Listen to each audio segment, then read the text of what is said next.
I'm excited about tonight. Guys, Hell yeah. this is going to be awesome. I just want to say welcome to episode 156 of the Drag Driver Pete Show presented by Summit Racing. You guys can tell already from the get-go it's going to be a great night because special guest co-host Mr. UK Tom going to be on tonight. Tom Bagley, it's going to be awesome. Dude, what time is it where you're at right now? It's 1 a.m. right now, but Dude, I'm freshly back from race week, so the jet lag is like really bad. So kind of we're kind of just it's making it up as we normal. go along. That's exactly right. It's going to be awesome.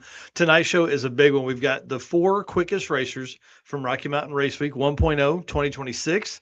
They're going to be here telling stories. And I think this is going to be a good time. I'm actually have given them 90 minutes. So I think Yeah. we're going to have a ton of stuff. But before that, we're going to talk about Six Summer, who's leading, who's out, and who's working on stuff this week. So I'm going to hit the intro video and then we'll kick this thing off. Hell yeah.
All right, guys, like I said, welcome to episode 156 of the Drag Driver P Show presented by Summit Racing.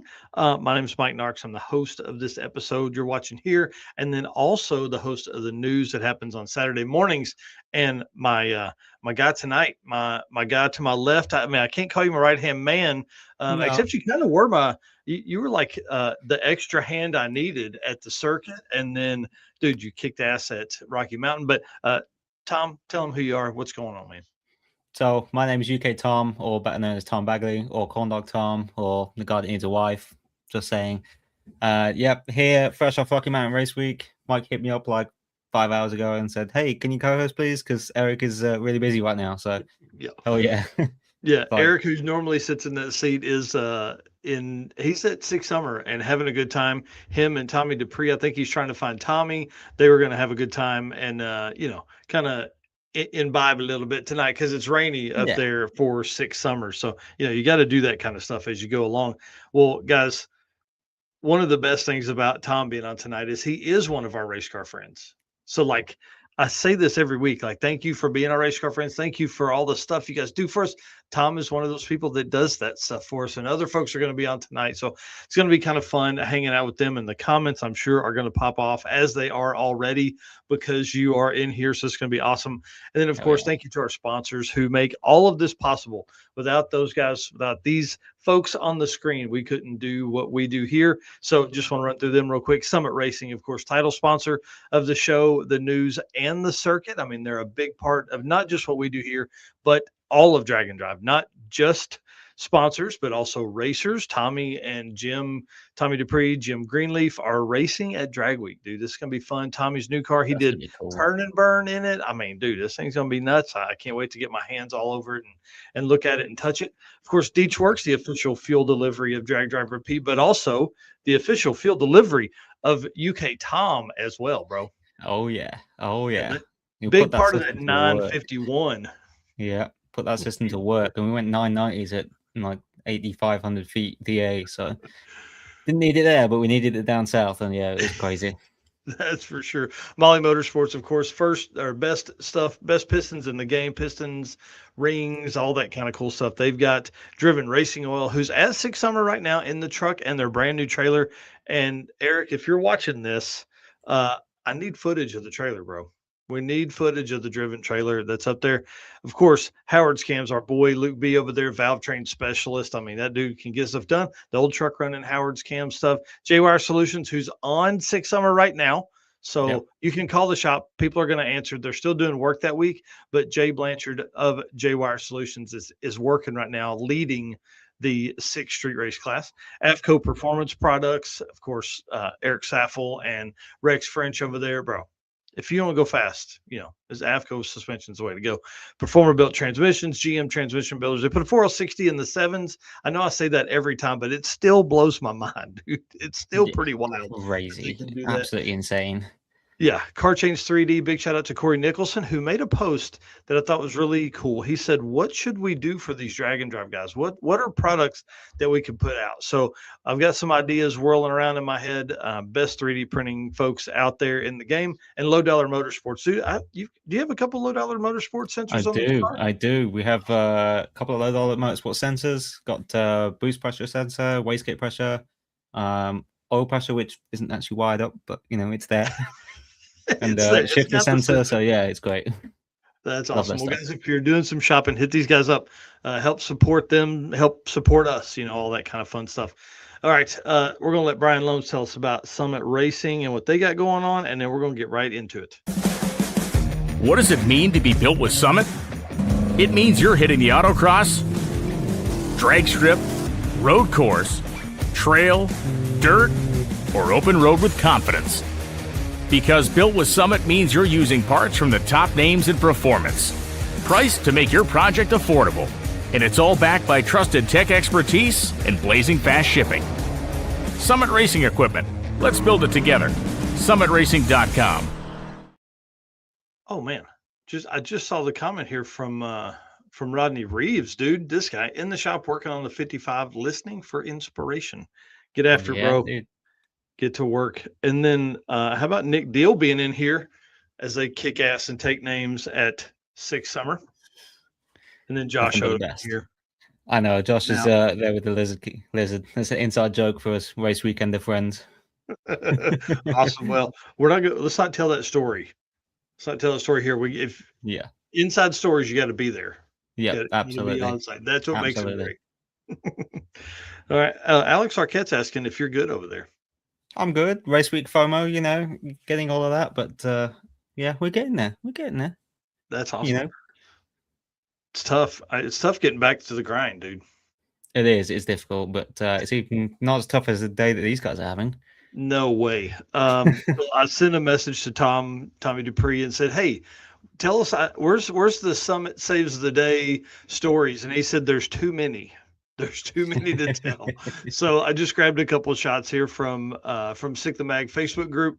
Looks like somebody's having a bad day, but it sounds like from Tommy's other messages within the chat there that things are going well, man. They're helping a ton of people and a lot of folks up there running around getting cool stuff as they do in that. All right. So big shout out to them, guys. If you are on site, they have a whole stacks and stacks of koozies with discount codes in them. So go grab those, please, please, please. And tell them while you're over there, hey, Mike and Tom said, hey, we're sad we're not there at 6 Summer with you. Yeah.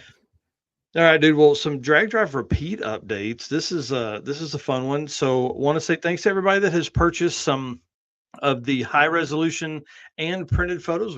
There's a bunch of printed photos that are going to be going out across the country from the Drag Drive Repeat Pixie Set site. Eric worked his ass off trying to get that done before he went on 6 Summer, and it worked. It's pretty awesome. And so lots and lots of photos up there. Yep. So I was catching up on some Facebook posts and stuff and found a set that he posted last Saturday, and dude, some of those photos from the circuit were awesome. Yeah. He's so good. He's got a great eye, man. Yeah, absolutely. Yeah, Jesse Haslett, you definitely do. As many events as you do, Jesse needs a discount code just because. Like, we need a constant Jesse Haslett discount code. It's a permanent discount code, yeah. Right.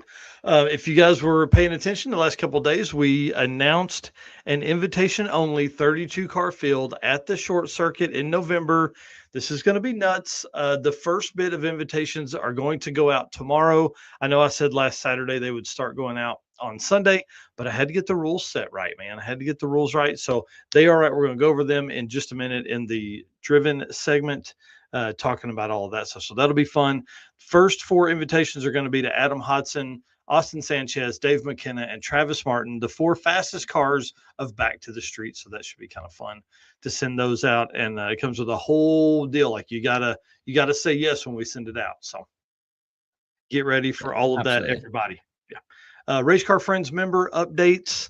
I sent out a full breakdown to all of our Race Car Friends members, but who is at Six Summer is the conversation today. And Brian Goldstone was there for Monday, and he's gone home, has a broken piston rod, sadly. Nick Cryer is also out, bro. 2 really fast cars gone. Insane. I know. Yeah. So we'll have to get the story from Nick. I don't have Nick's full story yet, just the post that he made. But did you see Bryant Goldstone's deal? He was holding up a plug wire, and right off the end, it was just barely hanging on. So I wonder if he just nicked that and then got a rod. So yeah, that's it. I think has Nick done something with his gearbox or something like that? I think I read somewhere, possibly. Oh, maybe. I think something like that. I'll have to confirm that fully, but yeah. I'm gonna send him a message here in just a little bit. Yeah, it really is kind of sad. Jay Grabiak is up there. He's 4th in naturally aspirated. And I thought this was pretty crazy. This is where my nerd kind of comes out. He only needs to run 25 thousandths quicker to move into 3rd place at the next. So when they race tomorrow, I guess 25 thousandths quicker. Come on, Jay, we need you, buddy. We're going to the podium. Jay can do it. If anyone can do it, Jay can. I know he can. Oh, I fully believe in him. Jeff Kirchick in DYO. How about this one? Jesse Haslett, who's in here making comments. He has an 005 spread in DYO, and he's like in 7th place. It's absolutely incredible, dude. It's insane. And that's fresh off Rocky Mountain Race Week as well. So, insane, dude. Insane, dude.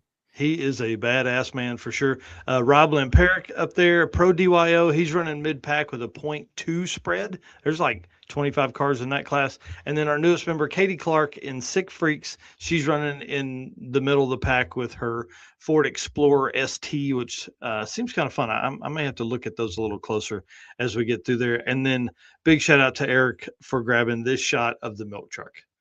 That's awesome. Does it get any cooler than that? No. No, it doesn't. Other than my car, but that's equally as cool. Yeah. Have we seen the nap shack on the bumper like that? Not yet. I'm kind of hoping we don't actually. But yeah, right.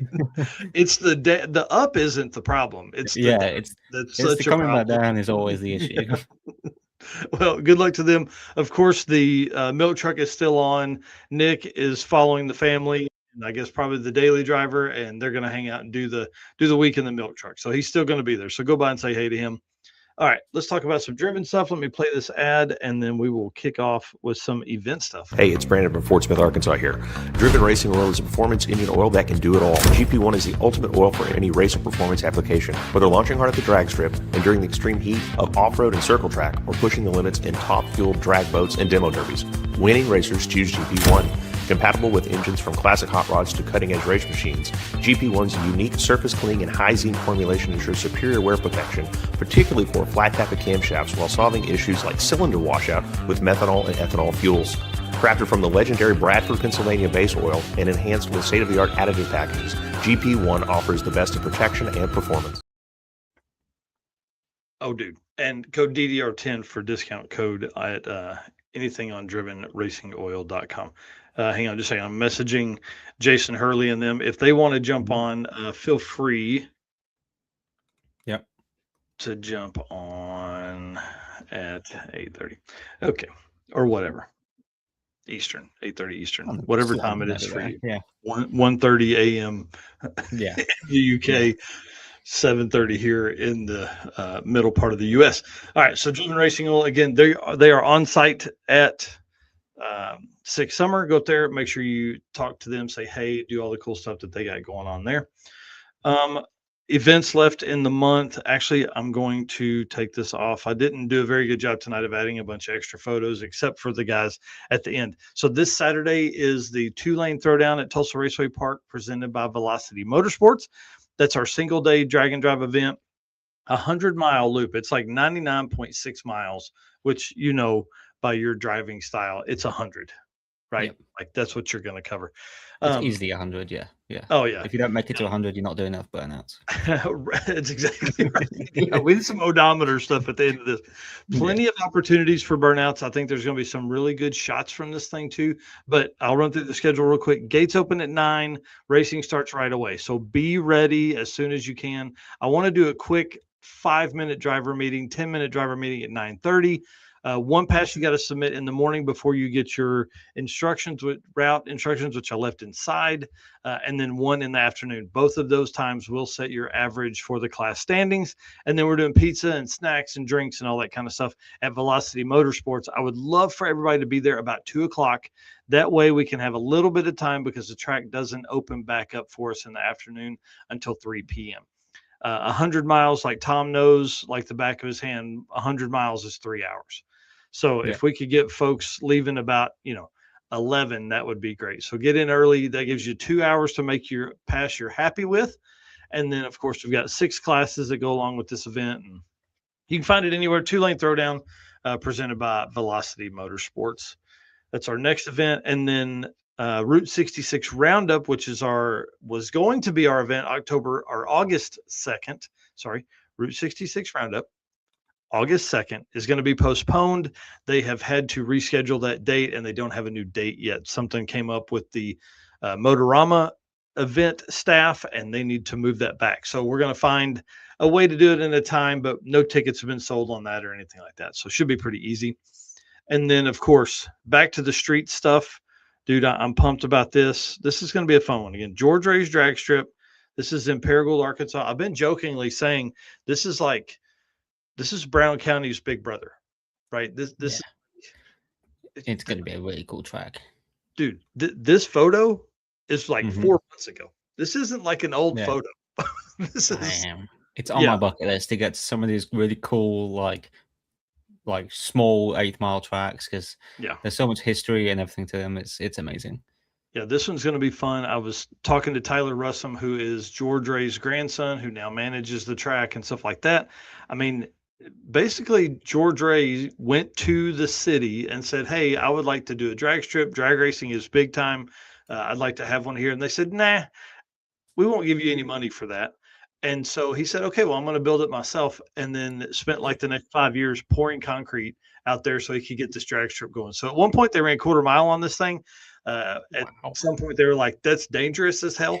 Yeah. But there's been some big names that have ran here, so should be pretty fun. I'm really excited. November 6th and 7th, 100 cars max for the traditional side, and then a 32-car field. Let's go over those classes. OG small tire, 275 6015 radial DOT whatever, or a 28 10.5 non-W, or anything on a 17-inch plus wheel. Okay. So should be pretty fun. No tube chassis cars. This is all glass aside from rear window for a cage in the trucks. 2 covered seats. This is a big thing. And then all steel or OEM aside from a hood and deck lid, and then bumpers. And these are, like, Matt Lang is helping us drive this. This is a back to the streets eliminations style invitation only event. So this is going to be an 8-car field.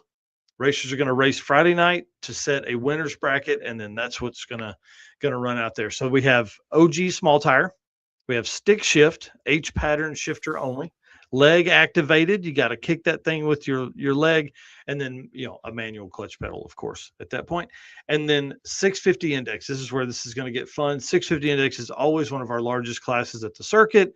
It was one of the largest classes at Back to the Streets, and those folks are going to get their invites on Friday. It'll probably be the top 6 cars in that from Back to the Streets, and then we're going to work our way through other high performing 650 or 10.0 index racers from across the country. So this will be kind of fun. Again, invite only. We're taking 16 cars for this class, and the winners from that have more than 2 class wins, or 2 class wins or more, on Friday night, they get to race on Saturday. If you don't have 2 wins from Friday night, you only get to make fun runs on Saturday. Ooh. Winning is a big deal here. Yeah, that's it. No time. And you got Scotty here with the 650 index cheeseburger bet. Oh yeah. Ooh. Leave it, brother. Yeah. 650 index cheeseburger bets is on.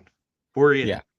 There will be some sideline stuff going on up here. I'm telling you right now. 100%. Yeah, and no time slip and boards off. This should be pretty fun. Win light only. You can do a challenge to it. $20 to contest the track timing system. Money goes to the class winner if timing system is confirmed. So should be pretty fun. This is going to be a great event. Going to be a really, really good time. And again, November 6th and 7th weather should be incredible. Yeah, it should be awesome.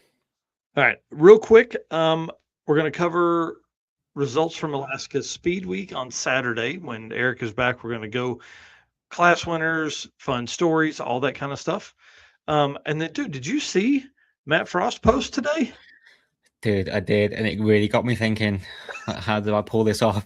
And that's exactly what I didn't want to see, because I just crunched the numbers from 1.0, but I was like, oh, could I do it in time? I was like, but I'm shocked there's still 50 spots left.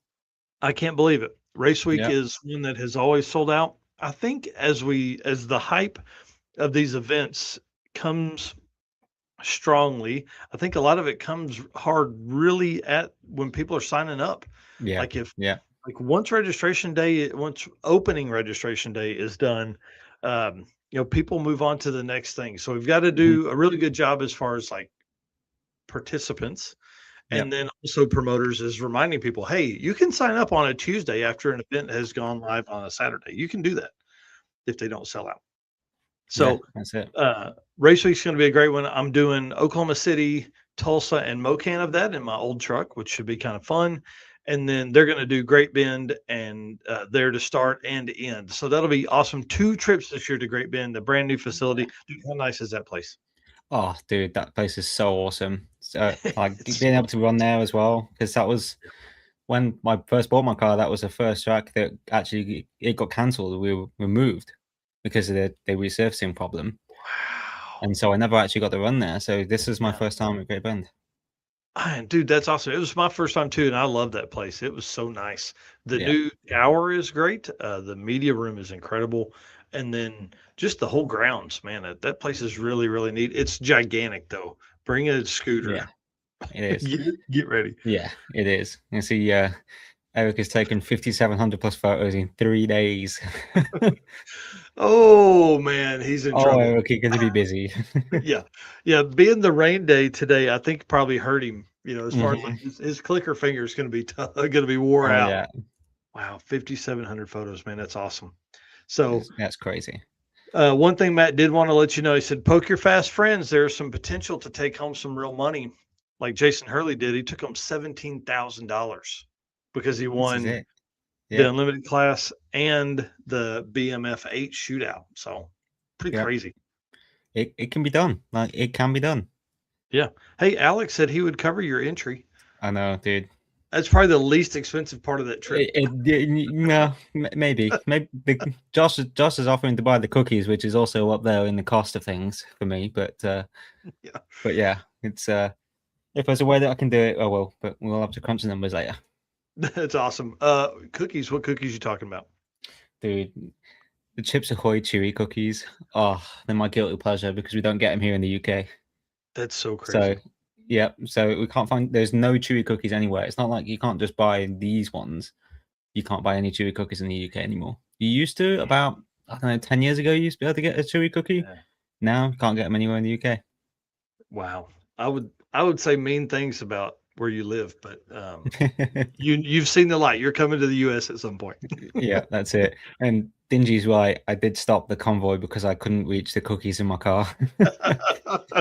Dude, that's awesome. They slid off. Man. They slid off the passenger seat into the door pocket, and I couldn't reach them on the passenger side. So I pulled over into the ditch and got the cookies out. And hit the highway again. 2 seconds. Yeah, I can't reach. That's like, awesome. I'm hungry. I need that. Right. Well, if you lived here, like if you had a a U.S. wife, you could live here and do 666 that starts and ends at Mocan. Yep. That ends on October 3rd, and then you just go right into Race Week, which is 290 miles away. in Great Bend. Yeah, which is perfectly doable actually. Yeah, It's it perfectly would doable. it would allow you 7 different tracks in 12 days Now that's a on trip. Route 66. That's a trip right there. Dude, that's legendary status right there, brother. Mhm. Yep. All right. Real quick, we'll run through remaining events in the month of June. We got BC Drag It Challenge, which started today. That's Cache Creek, British Columbia.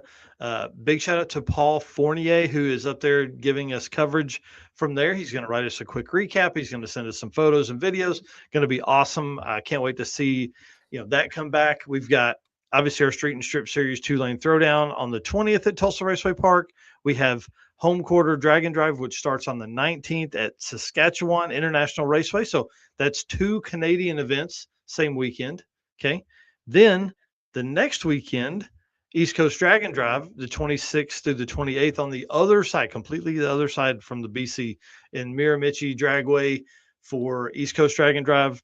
And then we have the Great American Detour, which, what's his name? Robert Voss and I are leaving hopefully Wednesday, maybe Thursday morning, headed towards New York City for that one.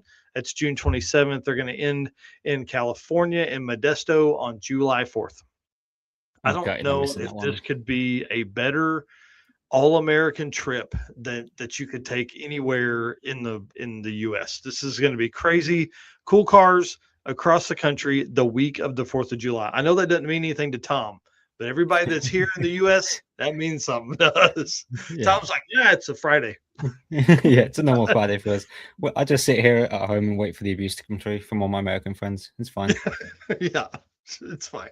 One day you'll be here, buddy. It'll make sense to you then.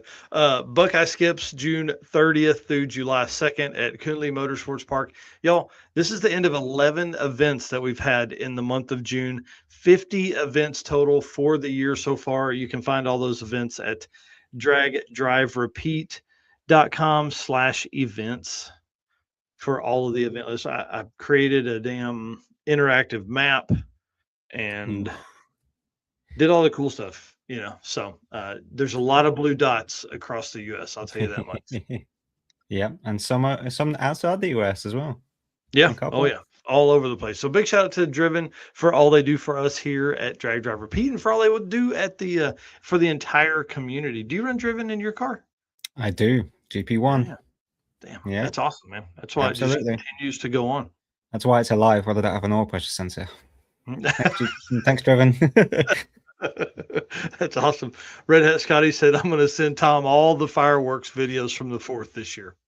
Yeah, that's it. The videos nobody watches. I'm always gutted because I always leave just on the 4th of July, like just before, or I get here just after the 4th of July. It never works. Dang. Yeah, what are we saying here? Don Harmon, you listening? Let's go, buddy. Great American Detour. I think Michael Knox just said he's going. I am going. I will be taking the old truck too, which I'm excited about. I'm sad though. I'm pulling out the big springs in the wastegate, and I'm going to go to like a 7-pound spring. So weak. So yeah, that's not though. I need it to live. I need it to live. It's a long way. It'll live. It'll be fine. Yep. And then Brandon Holmes asking, where can we find the map? That is on dragdriverepeat.com/events. It's right at the top. Oh, he said, never mind. Just saw your comment. No problem, sir. All right. Let's move on to some J-Wire solution stuff and cover 6 summer. This ought to be a good one here. I can find it. What's up, guys? My name is Cole from Fort Worth, Texas. Expert car and marine wiring solutions that you can trust. J-Wire Solutions can wire and plumb your hot rod, your race car, hell, even your drag and drive car. Plus, they offer products to make your driving experience way better, like their blinker module that is just a must for all drag and drive cars. This module will allow your rear turn signals to continue to function while the brake pedal is applied, just like stock. Find all the details at jwiresolutions.com. All right. And again, Jay and Brian are at 6 Summer working on stuff, kicking ass, taking names over there. Dude, I had the notes in here say 3,100 photos for Eric. Way off. Yeah. Yeah. Way off. Yeah. He's at 5,700 right now. Yeah. Man, that guy he's in trouble, I'm telling you. But it's a great thing because, man, you really end up with so many amazing photos out of that stuff. Today was rained out. That was day 3 at Tri-State. I think everybody's probably seen that. Because of an accident, they routed them down some dirt roads. Dude, have you seen the Oh, seeing footage? some photos of Nick Yeah. Deal. Oh wow, Yeah. that's Nick quite Deal's something. shot is awesome because it shows how tight that car is sealed up. Yeah, Some of the other ones I've yeah. seen, whoo-hoo, Yeah, I know. they're everywhere. That's horrendous, but proves it's a drag and drive car. Yeah, Can't say. exactly right. A Sometimes little you jet got to hit wash that should be gravel fine. road. Yeah. And speaking of car wash and all that kind of stuff, make sure you blow all the water out of your car, please. Mm, Golly, that's the last thing you want is to be pouring some Yep. water out from the rocker panels as you go to make a pass. We saw that. I think we saw that at Drag Week last year where Goldstone had the Corvette and they ended up Yeah. having to drill a new hole in the floorboard so it would Yep. drain out from like under some center panel. So make sure you got all that water out. Laura Vanderhoof posted, her and Josh Davis's wife, I can't remember her name to save my life here. But they found, she said, as most of you may know, I'm a claw machine virtuoso. Yesterday at the Labruski checkpoint, Leslie Davis, and I hit the claw machine and left with a new mascot for the Sick Barbecue truck. Everyone meet Mr. Picklesworth. So please go by, say hi to them. It's got the Wieners and Creamers truck for Sick Summer out there. Be looking for it. Laura Davis and Laura Van and Leslie Davis running that truck. Yep. Looks like it's We'll get there eventually. yeah. Oh yeah. Yeah. I keep trying to get I keep trying to maybe see if I could get the Wieners and Creamers truck to the circuit. I think that would be a ton of fun. And I had Hell threatened yeah. to holler at Tom this year, but I just never did. And I'm sure he would have let us go get it picked up and bring it over and all that kind of stuff, but I just didn't do it. I know Next someone year- who will drive it. yeah, dude, that would have been a great job for you instead of having to stay there and do registration. I loved registration. It was It was a good time. You get to see a bunch of race car friends. Yeah. 6th Street race, bro. Crazy class over there. Top 5 racers have an 8.5 something average in that class. 25, the top 5 racers. 2 days of racing. I get it. But Brian Acton came in, has an 8.503 average right now. He ran 4 passes on Monday, submitting an 8.502. Tuesday, 8.504 off the street, bro. Like that's the pass they turned in. They end up running another lap later, run a 8.506. Dude, That guy's dialed in, bro. Absolutely dialed in. Yeah, and then Eric Birkitvit, something like that. I don't know. Derek was trying to explain it to me how to pronounce it. He was trying to type it out, and I'm an idiot about half the time. He fell from first place, but he is one of 13 racers to run an 8.500 perfect pass in the history of drag and drive. Pretty That's awesome. incredible. That's such an achievement. Yeah, in a very small group of people. We've had so many events. But he backed that up with an 8.511, which isn't going to get it done. So that gives him an 8.505 average for second place. And then TJ Limbaugh, who beat Brian Acton here at the circuit to take the Baker Bounty, he's in third place with an 8.52 average after submitting a 8.503 on day 1 and an 8.542 on day 2. Now that's going to be difficult to come back. But dude, think about how crazy that is. That's 400 off the number. Like it's what? Insane. And we're like, he's out. Yeah, I know. It's incredible that how dialed these cars, 850 cars are. It's insane.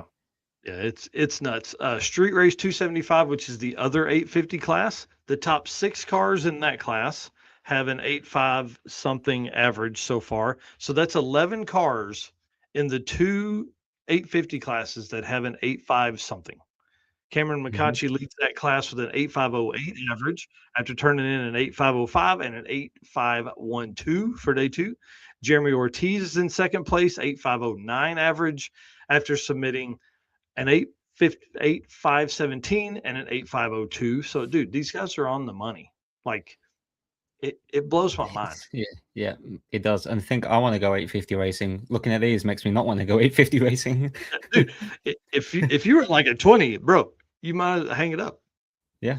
TJ Limbaugh, I mean, at a 522, everybody's like, oh my gosh, man, wow.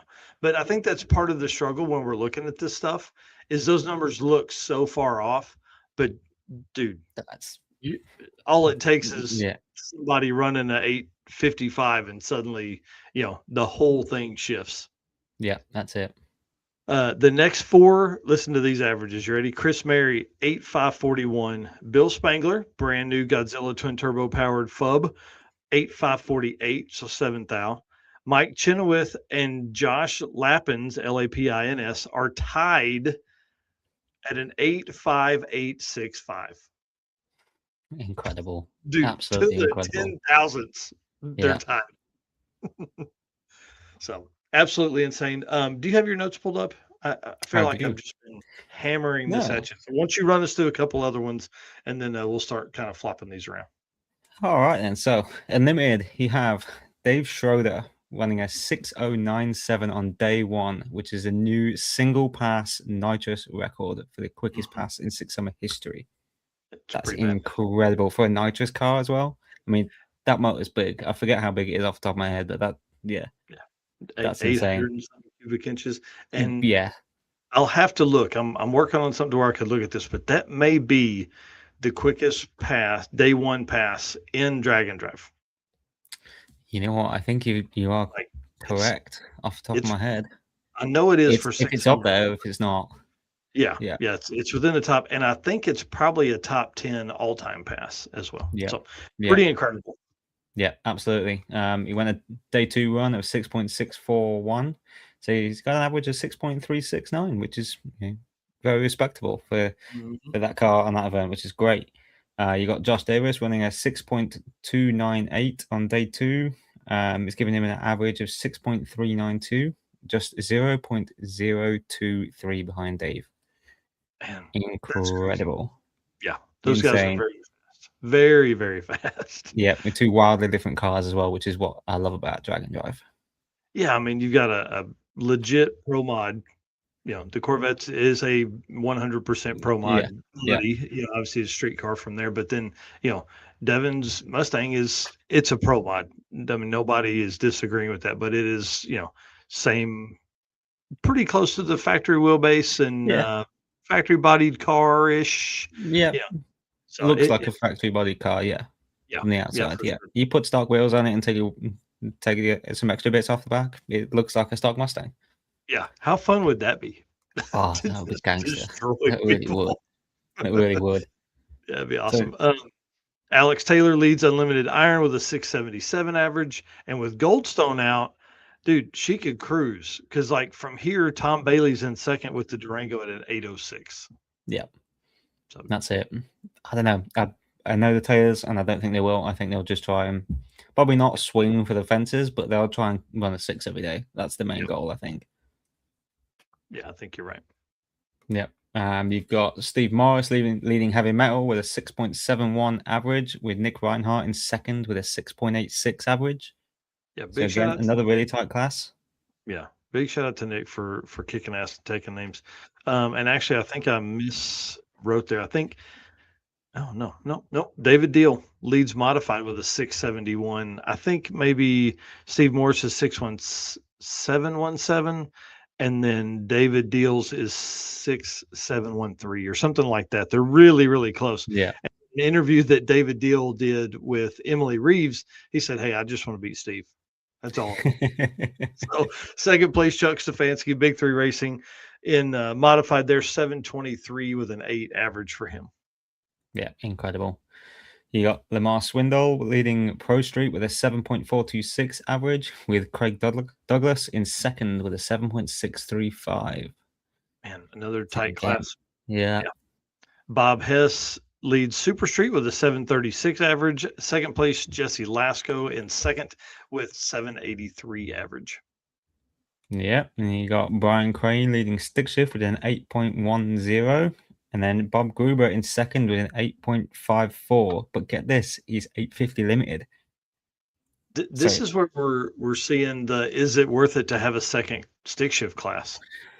Yeah, you know what? It's starting to get that way. Yeah, 850 stick shift and then pro stick shift or something like that. Yeah. Oh, hey, that's a good name for it. I like that. And then you just let it go. Who cares? Bring in your, no clutch, all that stuff for the pro. Yeah, that's a whole other argument. It's like in the stick shift. How do you define it? You see it Yeah. everywhere all the time. Oh yeah, for sure. Josh Norris leads naturally aspirated with a 964, while Mackenzie Foley is in second with a 969. So 500ths separate top two in naturally aspirated. Yep. And then NA small block, you got Tony Martino with a 1026 average and Tim Grabiak with a 1038 with a 3.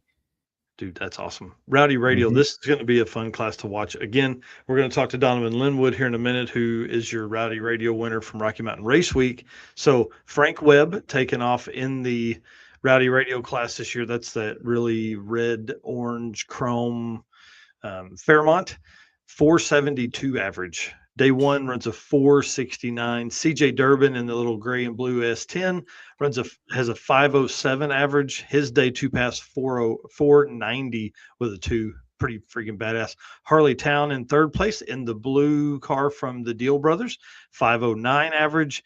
Kenneth Selner in fourth, 511 average. And then Brendan Bear, fifth place. You ready for this? 514 average. Dude, that is anyone's game right now. Yeah, absolutely. Yeah, absolutely. Up next, Sick Freaks is led by Ryan Palmer with a 1026 average.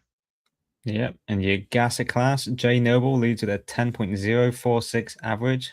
You ran a 10.047 and a 10.046, which is being dialed.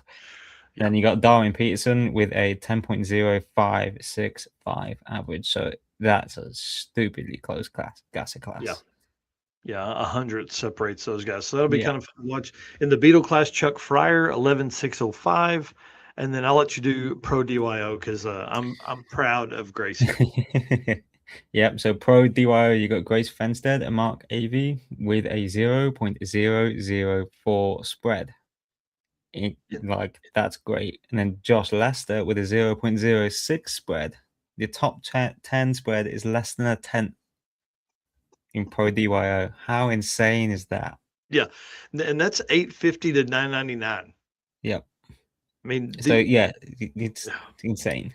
Yeah, 2 different tracks at this point. It'll be interesting to see what Thursday does after all the rain, after all the street miles, because now you've got 2 days worth of miles on the car without a pass, and hopefully they've done a once over on them. I don't know. How about this though? DYO, 90 cars in DYO. 90, bro. How do you, man, that's insane. How do you spread them out some? 59 cars. 59 cars have less than a 10th spread. It's insane. Absolutely insane. 59 cars. Like, it's crazy. Yeah, it's incredible. So you got Nick Traferos and Lucas Ott. Apologies for butchering your names. 0.000 spread. Yeah. Literally identical passes. Yeah. Incredible. Yeah. And then you've got Corey Dillner and Mike Mackey. Now that was for first place. This is tie for what would be third place, I guess. 0.001 spread. Yeah. Like, it's incredible, these DYO guys. They're absolutely on another level. Because then you got Nick C with a 0.002 spread. Yeah. 0.002 for your fifth place. Like, does not get any better than that. Dude, it's crazy. And I think once we tickle the interest of some bracket racers, I think that's going to be our normal thing. Yeah. That'll have to be it. It is. Oh, yeah. Hey, foot races would be awesome. Foot race that would be it. Like, yeah, you have the foot race to the 8th. Oh man, can we foot race to the 60 foot? I don't know if I could foot race to the 8th. It's more of an endurance that way. Yeah, it'd be a long race for me. I'd have to lay down for a minute. Tanya Grabiak, hey lady. Yeah, miss seeing you too. I am sad that I'm not at Six Summer. Yeah, same here. Yeah, always got that. Let it tickle that thing in the back of your throat. Yeah. Bring the dog to the face, not your face to the dog. That's exactly right. Well, that's our JMR segment. That is our updates for Six Summer. I will be sending out a newsletter on Friday. So if you're not part of that, jump on dragdriverpete.com, hit sign me up, get involved in that. I send those 2 times a week. So not only do we do the show, the news. Now we're doing semi-weekly or 2 weekly newsletters because there's just so much damn drag and drive news that's out there, man. I feel bad when I'm not covering it. So it's going to be kind of fun. Good luck to Jay and Brian Acton, Fast Act Racing, J-Wire Solutions, Nova. Go kick their ass, guys. I mean, it's so awesome for them to have a 503 average after 2 days of racing, and it blows my mind. Blows my mind. Well, let me play the Molly, and then we're going to kind of begin to bring in some folks here. If looking for a forged piston kit for your vehicle, you need Molly Motorsport Power Pack. What is Power Pack? It's the ultimate forged piston kit that comes complete with pistons, performance file fit rings, hot string steel pins, and clips, all engineered to work together, so all you have to do is build something great. Find your Power Pack at mollymotorsport.com. And again, big shout out to Molly for all the help they do for us here at the Drag Driver Pete brand. But they're not just sponsors. They are racers as well. You guys can see George Wright on the bottom part of your screen there, racing his 700 horsepower naturally aspirated Duster on Drag Week typically. I think he's coming back this year for that. And then Eric Grillo, who you guys typically see at Rocky Mountain rowing gears in the 10-second Nova. That car's been like 10:01 or 10:07 or something like that. Yeah, dude, insane. So big shout out to them. Of course, pistons, rings, all the kind of stuff they do there at Molly. Just holler at them. They don't sell stuff to the public, but they can tell you which ones to order from your favorite spot, like Summit Racing. They can get you all set up for all that kind of stuff. So, all right, well, let's bring some of these racers on. Kind of the first thing I want to do is talk about who they are, what they race, and then just a quick recap of their Rocky Mountain Race Week story. So we're going to bring them both on at the same time. Actually, all three of them on at the same time. So one of these screens is Mr. Brad Thiessen, and in quotations there or parentheses, got Blaine's dad. So you're famous on your own. Not everywhere. You don't need to hang it. You don't need to say Blaine for us to know who you are, because you're kind of a badass, dude. Look at my converter over. So, Brad, tell us what's up, man. What do you drive? I see it there in the background. And then, what kind of times you ran at Rocky Mountain? Yeah, Brad Thiessen, also known as Blaine's dad. That's how I get introduced sometimes in this industry, but that's okay. I appreciate it, and he's done a lot in this industry, so that's good. Yeah, he's kind of badass. Yes, he is. So it's a 1970 Nova. It was actually my first car. Let's see, my dad bought it used in like 1973-ish. And so I was like 3 or 4 years old when it was our family car, and I grew up in the thing, and that's the only car we had for a long time until I was 14 when I bought it from him, and he went and bought something else, and it started out as a 6-cylinder 3-speed on the floor actually, and quickly threw in a 350 small block and a 4-speed and just played around with it in high school, and then it kind of sat as the kids we had kids and they were growing up. And then when we started, I think it was 2014, Blaine and I went on our first drag week and just got hooked. And on that event, I said, I got to do something with the Nova. And of course it took a lot of years later, but finally got there. So what did y'all take on 2014? Blaine had his 2001 Camaro. Oh, sweet. Yep, we were just cruising along. He was learning HP tuners on that event, and that was exciting. We had to stop a few times and reboot, but it went okay. That's awesome. And then in the other screen, we've got Donovan Linwood and Nate Curran, who I'm going to bring up the photos here in just a second. But dudes, what's up? I like that we're going to be in the same room. This is going to be kind of fun because I'm sure this is going to play for more fun stories as we go along. So same thing for you guys, man. Tell us what you raced. Tell us how much fun you had. So I'm Donovan. I got a 89 Fox Body Mustang, an Outlaw 85 car, small tire, rowdy radial, 8th mile car. Just a turbo LS, power glide, gear vendor, real basic. Yeah, real basic. Goes 7s.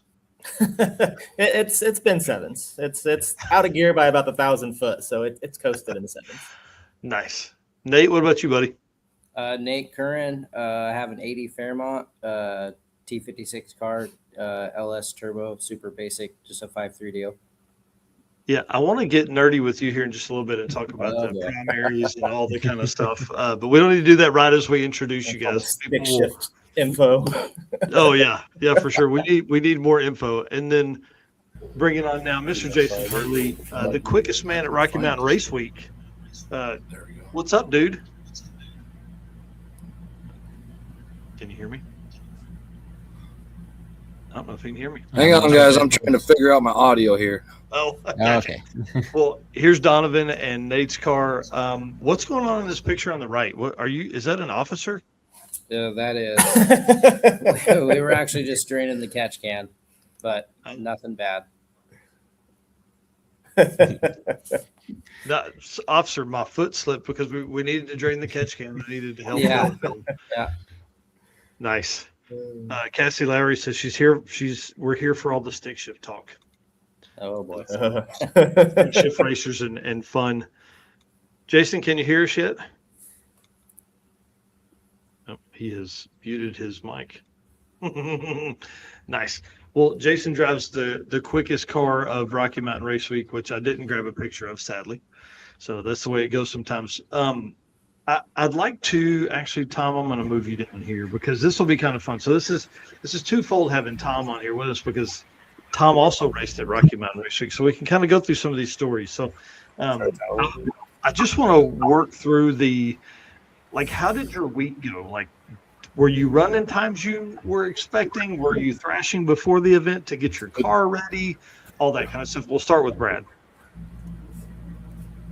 Oh, kind of. So, we were trying out these new BTR cannon valve heads, and they've been having trouble getting castings, but they're finally getting there and getting them produced. And of course, I wasn't on the priority. They needed to get their production runs going. So we finally got some heads. I had to have some custom work done to accommodate the solid roller lifters and rockers. So they custom made some stands, and boy, it was like maybe 2 or 3 weeks before the event.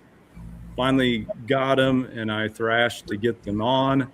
Drove back out to Kentucky to get on the dyno to prove them out, and it made overall made about 150 horsepower more with just changing the heads. That's the only thing we changed. So wow, and was consistently getting more power with lower boost. So they do perform well. We went to a peak of 2150 horsepower, so that was pretty nice to hit that number. So we were thrashing pretty good, and then got back from that, and everything held together. So we got ready for Rocky Mountain Race Week and made it there. All right, where do you live? I live in central Kansas. I'm only 70 miles from Great Bend. It's kind of our home track. Right. What? Donovan and Nate wish they lived that close too. They don't live that close. Yes, we do. Times 10. Or more, I guess, probably. Tell the layman here, what's the difference in a regular cylinder head and a canted valve head? Well, so if you're familiar with big block Chevy heads, they're a canted valve. So the valves are not straight in a line. They're angled to get more performance and more flow in the heads. And the guys at Brian Tooley Racing, Rick Smith, and Blaine was involved with that, and Paris, those guys did a lot of work to really develop those heads over the past few years to make them flow really good, and they make a lot of power, and they've made them stronger too. They're a thicker deck. They actually use an LT spark plug because the deck is thicker. They're cooling around the spark plug, and there's a lot of features to these heads that you don't see that really make them work well. Interesting. Yeah, and I remember seeing the post about them coming out with them, but didn't know what all that meant. And that's a big deal because they've been working on those for years, trying to get those to come out and make it work. Yep. Wow. Donovan, we know you thrashed to get your stuff ready, and Nate too, man. Is that like a thing for the fast guys? For folks that don't know, these are the four quickest racers of Rocky Mountain Race Week, and Tom. Yeah, and me. I'm not quick. Dude, you're in a 951, bro. Yeah, it took 48 pounds of dome pressure to do it. Hey, that's all right. Throw 58 at it next time. We'll see. Donovan, Thrash for you. I mean, you completely rebuilt that car. Was this the first event out with the new stuff or no? Yeah, I did a track rental, local track rental that fought some issues pretty much the whole time and didn't really get any testing or data in that was useful. So yeah, it was pretty much first time out. The car was, I thought, ready, and then of course, the longer that it sits there and the more that I look at it, the more I have to tear stuff apart and change and go through. And I can make this better, and I got time. And all of a sudden, you look and go, oh shit, I need to be in the trailer. Yeah, I've got 2 weeks. Oh, I've got 2 hours. Oh shit. Yeah. Nate decided 3 weeks before the event to completely rebuild everything. So tell us what the heck you had going on, dude. I don't know what I was even thinking, but I had small primary header tubes on it before, so of course I didn't work on it until probably 4 weeks before the event. Yeah. I didn't start on the car and just completely rebuilt the hot side, and then had to change a little bit of the cold side to make that big stupid bumper I put on it fit. That bumper's awesome, dude. It is It's awesome. Yeah. I was prepared for snow in the mountains for sure. But yeah, just the hot side really. From last year, the short block and the tranny clutch, all that, nothing ever came out of the car. I guess I did change the rear end housing and all that too this off season. Very last minute as well. But the tranny, clutch, and short block never came out of the car. So, wow. But it was a thrash for sure. And pass one was the first pass on the whole new setup. I drove it 20 miles down the road to load it on a trailer with Brady, and that's the only driving it had before the event. Right. What size primaries were on it before? 1.5 inches. Oh wow! So it is a small motor, but I'm trying to rev it really high, so was just trying to get it to flow a little better. And I probably went a little excessive with it. I put 2-inch primaries, and it's a stock block, stock stroke, crank 5.3. So it's a small motor, but it seems happy at high RPMs now. Yeah, I mean, it definitely has the flow. When you do that, your run from your headers to your turbo, did that grow as well, or did all that kind of stuff stay the same? That all grew as well. It was before it was 1.5 primaries with a 2.5 crossover, and I went to 3-inch, so it's 2-inch primaries with a 3-inch crossover, and then flares to a 4-inch into the T6 flange, and the other side just merges directly into it. Hell yeah! So why that? Why that? Yeah, dude. Like, I mean, why do that big of a change right before? You know? I'm an idiot. Why not? Well, right. I mean, I'm with you. Why not? I'm with you. I don't know. I had an idea, and it kind of worked out for me, I guess. Yeah. Well, and then we were talking on day one about the intercooler setup too. So tell people kind of what went on there, because that's a big change, I think, as far as like. And my question being, did it spool faster because of that change? I mean, I couldn't tell you if it spooled any faster because of that change, because the whole hot side changed, and then I also put a really big 88 on the car that wasn't on the car before. So I changed too many things to tell you if one of those things helped, but I did end up taking 3.5 feet of charge pipe off the passenger side of the car and just doing a backdoor intercooler that's direct fed by the turbo. So did everybody hear that? 3.5 feet, 3.5 feet, like 42 inches of piping, bro. That's gotta help. I just wanted it to be a nice big sweep before, so it wasn't like a hard angle there. So it was probably excessive before, but I don't know. In my head, I think it helped. Yeah, it had to, man. It had to. Yeah. Yeah, that's awesome. And of course, the big front bumper, the big opening, all that kind of stuff, that helps as well. Jason Hurley changed a bunch of shit too. Like, Jason, you got us now. What all did you change as you went into Rocky Mountain Race Week? What all did we change? Obviously, we changed the turbos, and that meant bigger up pipes, bigger down pipes. That meant new lower fenders. We put the air jacks on. Gosh, what the hell else? Throttle body. Oh yeah, bigger throttle body. We're on the 123 millimeter Wilson Max Boost or Pro Boost, whatever it is, throttle body and elbow now. That meant a hole in the hood. Yeah, it just the typical one thing led to another, and tons of crap here and there. When did But- you test fit the hood? How many days before the event? What did we cut the hole in the hood? 2 days before? Yeah, 2 days before. Yeah. Nico's sitting right next to me here. So Nice. So, Yeah. like, what up? So, did you go to put the hood on? And went, bro. What the heck?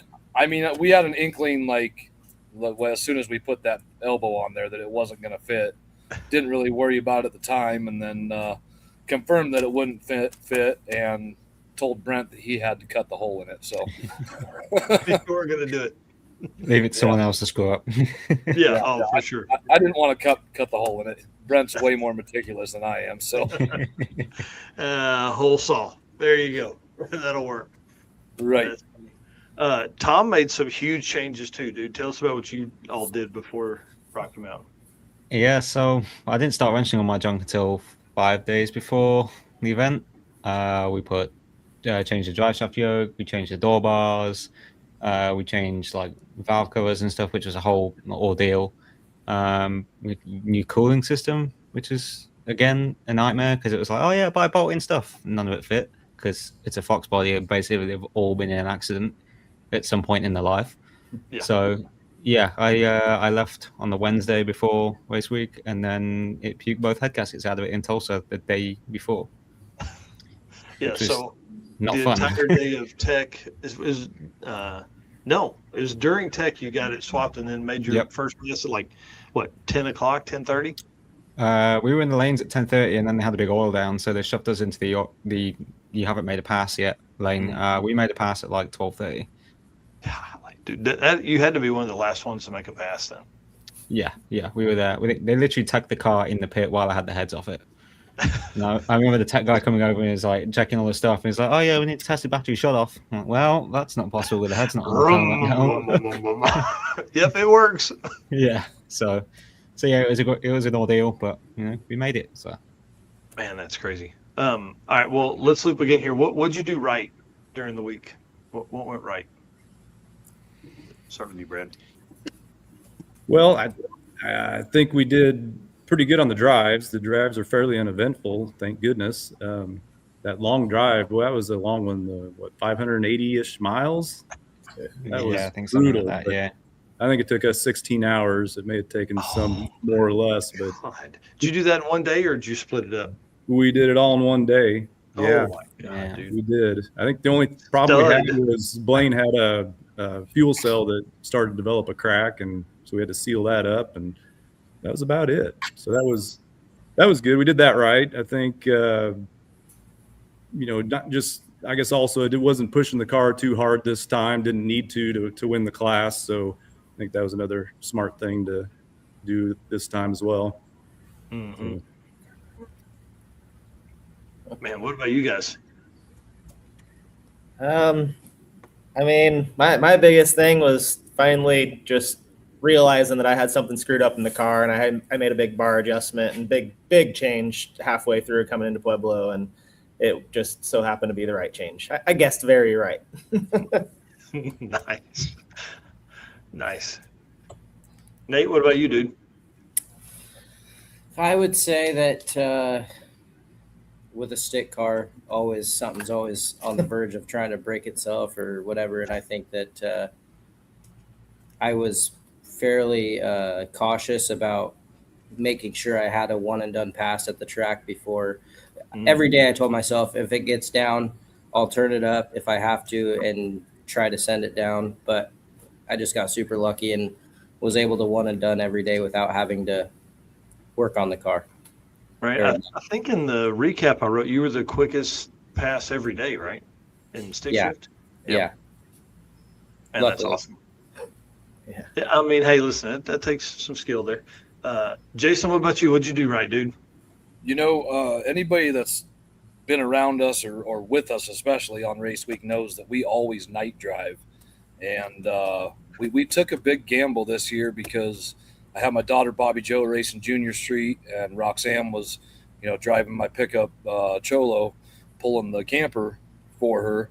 So we took a gamble to try day driving, and it actually worked out really, really well for us. Surprisingly, it was stressful for me.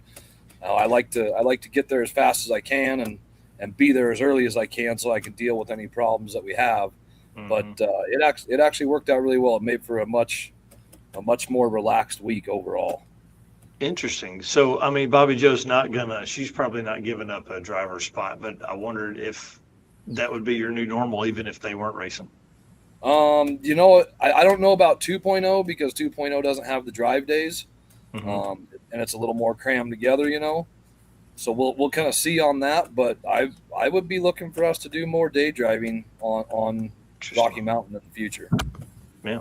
And especially, sorry, Dom and Nate, did y'all make the drive in a day or did y'all split it up? Nope, it was all in a day. I think it took us 18 or 19 hours, but you guys are wild. Oh, that one we did not get in one day. Me neither.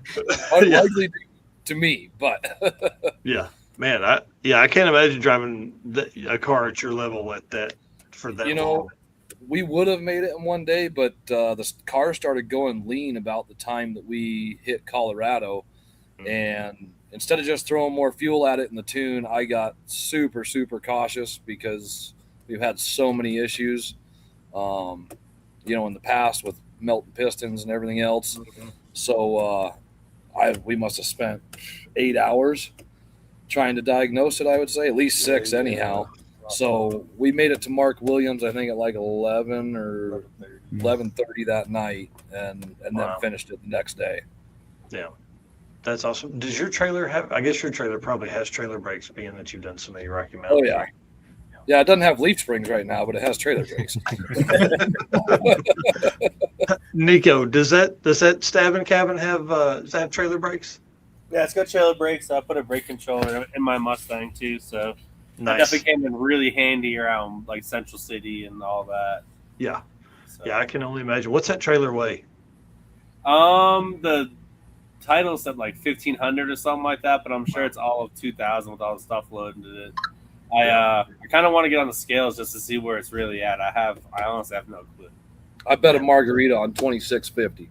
Whoa, bro! If it's that heavy, it weighs what the Mustang does. Yeah, I weighed the Mustang at Great Bend. It's 3050. So it's wow. Yeah, dude, that's crazy. Tom, what about you? You said you didn't make the drive in a single day either. How far did you make it? Nah, there was no chance. We were planning this nice dinner, and then we got destroyed by 2 storms to where we were hiding in car washes and stuff to protect the cars. Because with Rob's daughter's car, Kenna, and only had paint on it for like 3 weeks. So it's like, yeah, we're not driving through potential like golf ball size hail. Yeah. So hid out in the car wash, and that kind of ruined the day's plans. And my car was still kind of being warm and whatever. So we got to Mark Williams again like 11:30 midnight, and then we cruised on up to Blackhawk, stayed in a campground near there, which was amazing. And woke up next morning and did the rest of the drive from there. So. Yeah, I'll tell you, you guys, the photos I saw from the mountains really made me sad that I didn't go ahead and ruin my home life and stay with you guys. Man, that thing looked incredible. Was it nice being back in the mountains? Oh, loved it. Absolutely. Yeah. The mountain drive was pretty epic, that's for sure. Yep, they're the best. Yeah, man. Last question here: what could you have done better? What's a tip you could give somebody to watch out for next time? Well, for me, it's being able to stage the car and bump in on this shootout. Goodness sakes, it was terrible. So my bump, had a whole new bump routine. We tuned in there earlier in the day and tested it and worked fine, and then get to the shootout and it didn't work at all. So I let off the brake and happened to go through the lights totally. And of course, Jason King, the guy that he is, just waited with the first bulb on and let me back up and try again. So I definitely owed that one to him. They could have just taken off with that, but that's definitely something I got to work on and do better. But I don't really race much other than just these events, so kind of working things out when we're there. Man, that's crazy. Yeah, seat time, I guess, and just pressing the button so many times before an event would definitely be there. Dom, what about you? I don't know. I feel like we had a pretty good week. Like all in all, our group together had a pretty good week. Changed things up, got to town a little bit early, a little bit of relaxing before, so that was super nice. Something different, I would say, maybe try to slow down a little bit more. Our drives were pretty good pushes. Didn't get to kind of see some of the cool stuff, I guess. But I mean, for the most part, they're uneventful. Lost a couple fuel pumps and fuel filter. Other than that, like nothing really bad happened. It was a pretty uneventful week, so pretty happy about that. Hell yeah, I would be too. Nate, what about you? I just want to be more prepared next year before the event. It'll never happen. Yeah, Never. Don't bring that logic in here now. Yeah, I say it every year, but it's just seems to be down to the last couple of days. Yeah. Hurley and Nico, what about you guys? We actually thought we were really prepared until like I don't know, 6 days before. And then everything started falling apart. And the day we left, I had to shorten my ARB links 2.5 inches because the night before we left, we were out street tuning and heard a bang and put it on the hoist and found out the ARB links were way too long and they'd actually been hitting on the frame rails, which revealed a suspension issue that we have been fighting for 2 or 3 years now. I guess 2 years for sure. So we got that fixed, but that led to we needed more testing because in Great Bend we were hitting the bottom of the shocks because the frame could actually keep going down. We tried moving the shocks down and cranking the coil springs up some, and we just couldn't get the ride height back right. So a lot of people didn't even know, I don't think, but if you really watch some of the videos real close, when we are crossing the finish line, you'll see a little smoke come off the tires, and that's because they were ballooning and hitting the wheel tubs. My wheel tubs are destroyed at this point. Damn. Wow. That's crazy. Nico, what about you, dude? I did just like 15 minutes of cruising with Brent on tuning with the trailer on and stuff like that, and it pulled great with the Mustang. We pulled a little timing out of it just to make sure for like the heat of the day, like no detonating or anything. And car honestly stayed cool. It's got the radiator out of Jason's OG car, so like cooling's never an issue. But I think with the increased load, I actually had fuel boiling issues going through the plains into Colorado, like that brush Sterling area and stuff like that. And the car's never done that. So interesting. It's run like 230 degrees before with like an old single pass like F-body radiator in it and stuff like that, and never had fuel boiling issues, but ran into that. And then I never did test pulling the trailer behind the other trailer, so we had to do like 55 from Colorado to Great Bend because that sucked. The camper would sway so bad behind the car trailer. One day one of our friends brought me a sway control device at Great Bend, so we got that slammed on there pretty quick, and that made all the difference with that. Yeah, we did 75 on the way home. Yeah. We weren't blowing tires and breaking leaf springs. Yeah. Yeah, convoy for sure on that thing, man.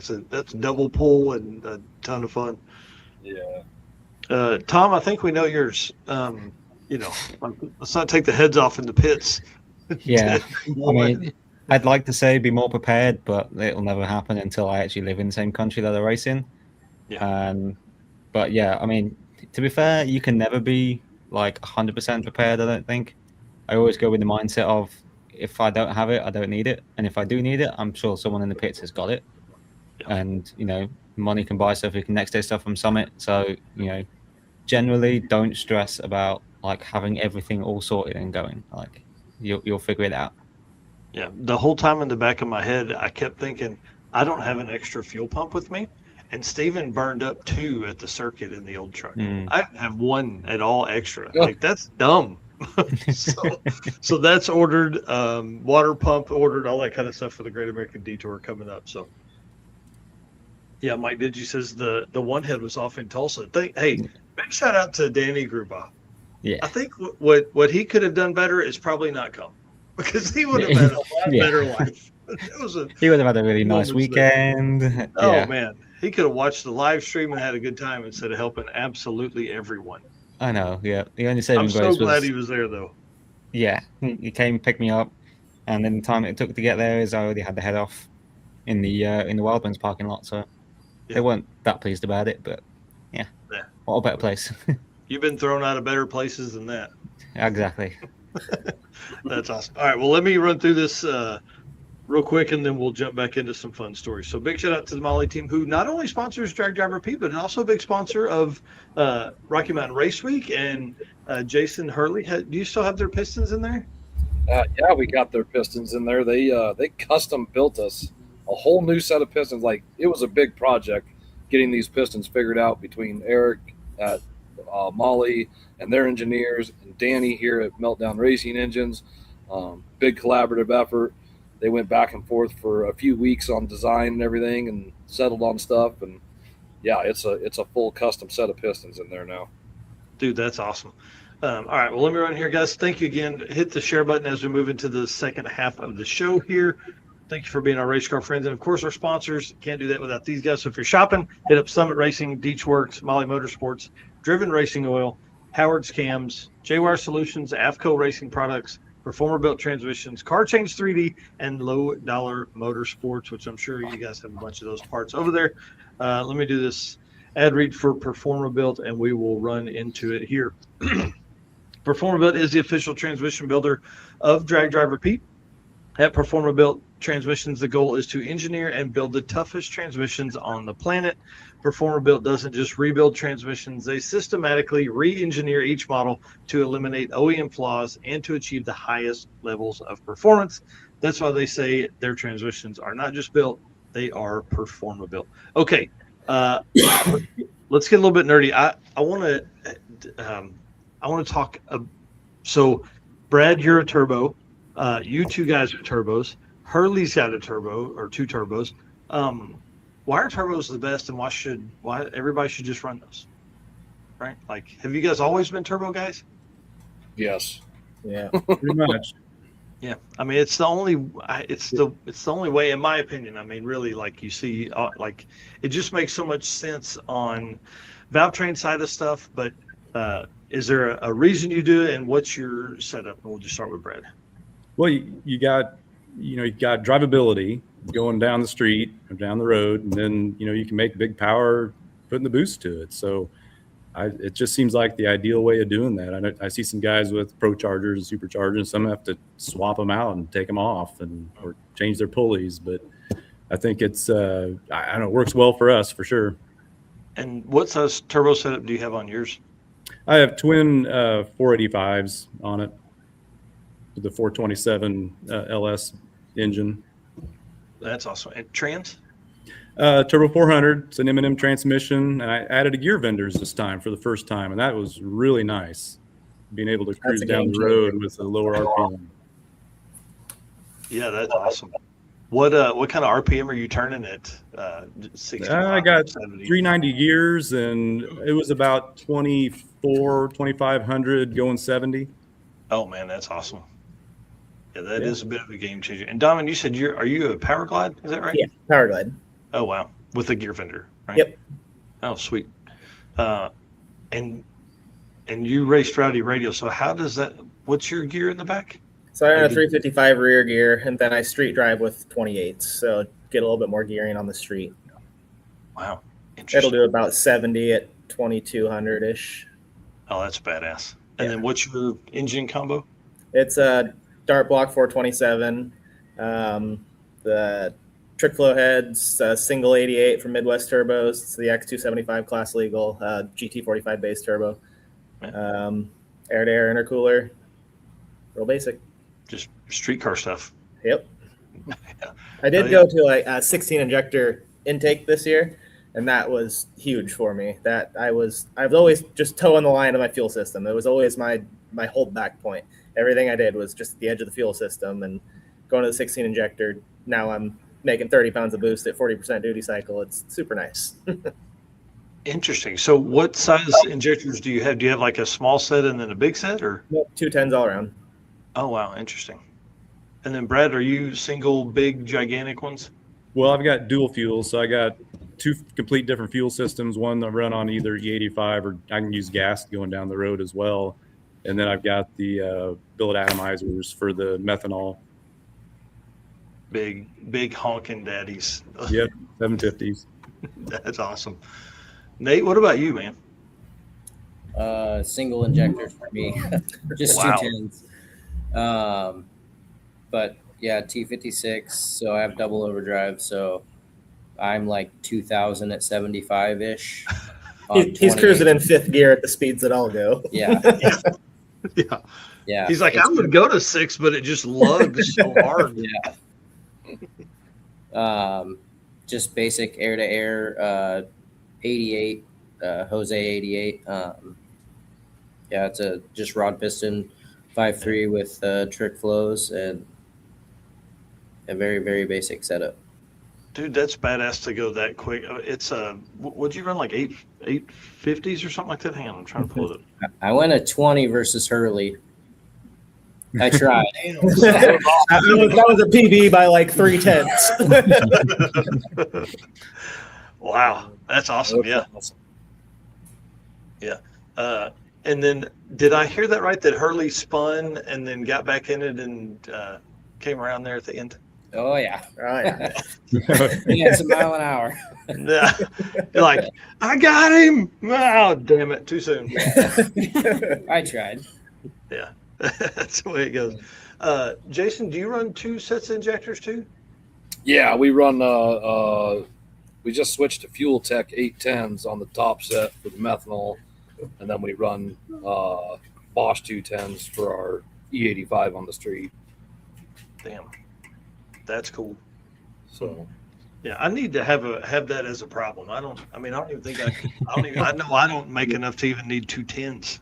So I got a set of billet atomizer 850s for sale. I can get you set right up, Michael. Yeah, all I need, just bigger turbo, more stuff. That's fine. Yeah. So the way it goes, you buy injectors because they're a deal, and then you end up building around that. And then my injectors aren't big enough. I better go, bigger turbo now. So right.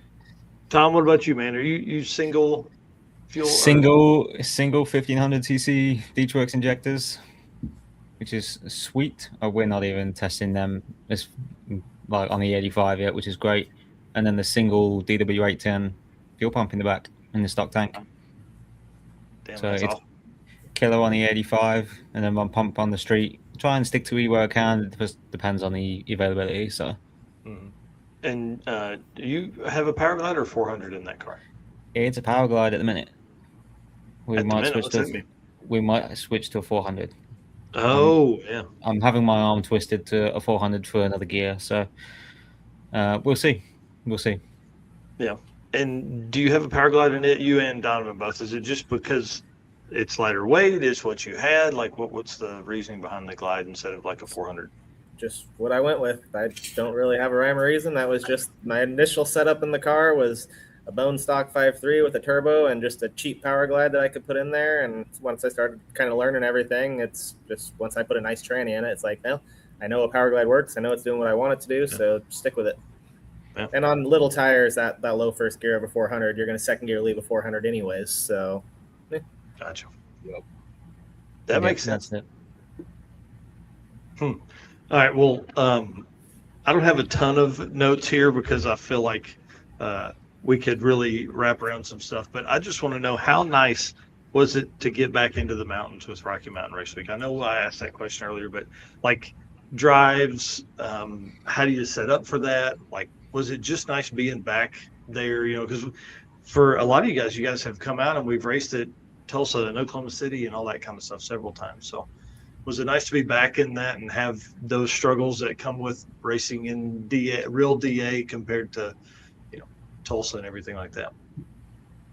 Definitely for me, it's Rocky Mountain Race Week, right? So you got to be in the mountains. That's just got to be part of it. And that's been the key part for us and our family all along, is we just love the mountains. We go there on vacation, numerous times a year, every year, and doing this in the mountains is even better yet. So it's great for us.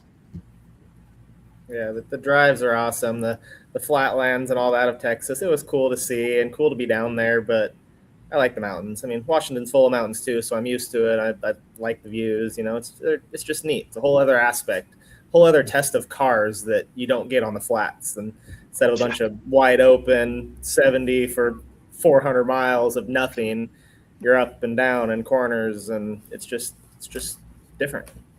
Real street car stuff. You know, our buddy that came with us his first year with the Dart. We had told him, we had explained to him pretty good what the mountains was like and what was like those drives were like, because he's done Redwood Rally with us over here a bunch. And he said after the event, he's like, you guys told me, like, you told me very well. He's like, but I just didn't understand it until I was in it. And I'm like, oh shit, this is real. Yeah, that car is so nice, man. Especially on the tiny tire like that, it looks so good. Oh yeah. How'd you talk him into that? Talk him into what part of it? Going on the tiny tire.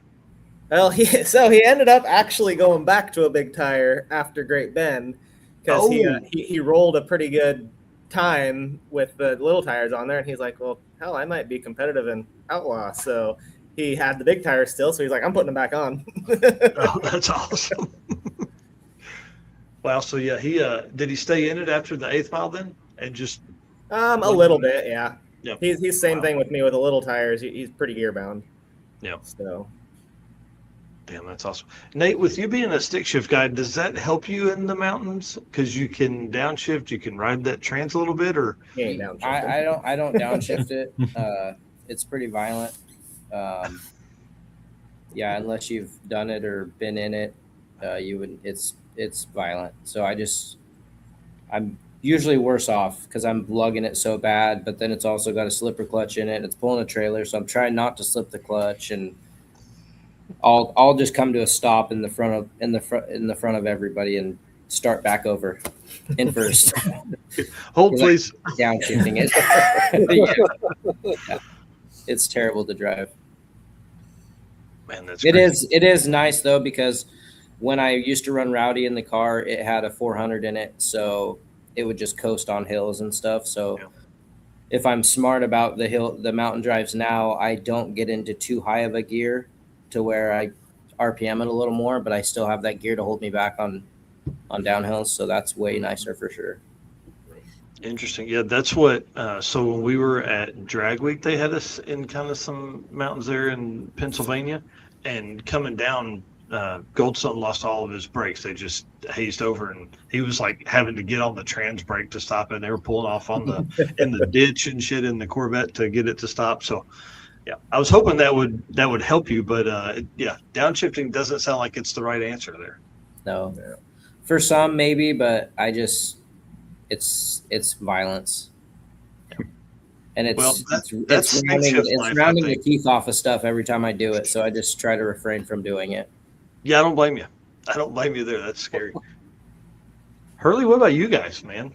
So does yours free roll or whatever, however you would work? Oh yeah, I mean, yeah, we're full race turbo 400. We've actually got that Sonic Smart module in ours now, so yeah, it does. Mean? So you got to tell me what the Sonic Smart Tech module. Aaron put that in for us this year. Sold me on it. It actually completely reverses everything about the internals of a turbo 400. So your outer drum no longer spins. Everything that spins is in the center, and you lose about 6 pounds of rotating mass. Your shifts become so much cleaner and faster. It's unbelievable. There's actually a video out there if you go look up the Sonic Smart Tech module where they have a cutaway transmission that they run on a dyno to show you how it all works. It's pretty slick. It's an expensive upgrade. I had to dig in the piggy bank for that one, but it was well worth it in my opinion. Yeah, wow. But yes, no engine braking for us, but we do have trailer brakes on the trailer. Yeah. You riding those things? Like, I don't know if I know I've never pulled a trailer in that kind of stuff, especially behind a fun car. I mean, some of the really steep grades, yeah, we're kind of getting after them pretty good. But for the most part, not bad at all. I've actually had people stop me a couple years ago on a race week, the last one that was in the mountains, that they stopped me at the checkpoint. I think it was just outside of Bailey. And we're like, hey, man, your brake lights aren't working. And I was like, yeah, they are. They were like, no, they didn't work that whole way down the hill. I was like, I wasn't on my foot brake the whole way down the hill. I was on the trailer brakes. So Damn, that's awesome. they help tremendously. Right. Did everybody pull a trailer except Tom? Yeah. Tom's insane. We'll agree. I am switching to a trailer. I know now for a fact. Yard selling that thing every single day.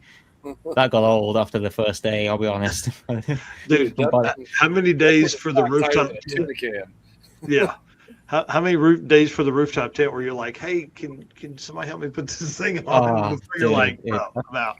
You can do it with 2 people. Like, it is possible. It's 180 pounds, but it's just the stretching over. If it was a little wider, it wouldn't be too bad, but you're kind of stretching forward and you kind of shuffle back to the car, and yeah, it's a nightmare. So 4 people, it's great. And just like scrounging around, anyone who's available, like, yep, can you give us a hand, please? Just a little lift.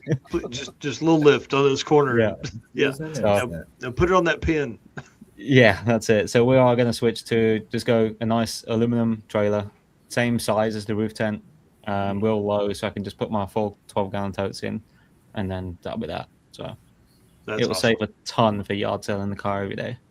Right. So for folks that don't know, Tom parks that car at like a bunch of different places across the country. I mean, like, where's the car at now? The car is at Alex Arquette place in Texas, North Texas. Wow. So CPT transmissions, which is great. It'll get dragged to Rowdy Street Cars in Huntsville, Alabama, where we'll do a whole bunch of work. Yeah. Some secret stuff. Yeah, secret stuff. We don't want to get into that yet, but it's going to be really fun and very, very interesting. I'll say that. Yeah. All right. So let's see what else. Yeah, best route stop, and why was it Bishop's Castle?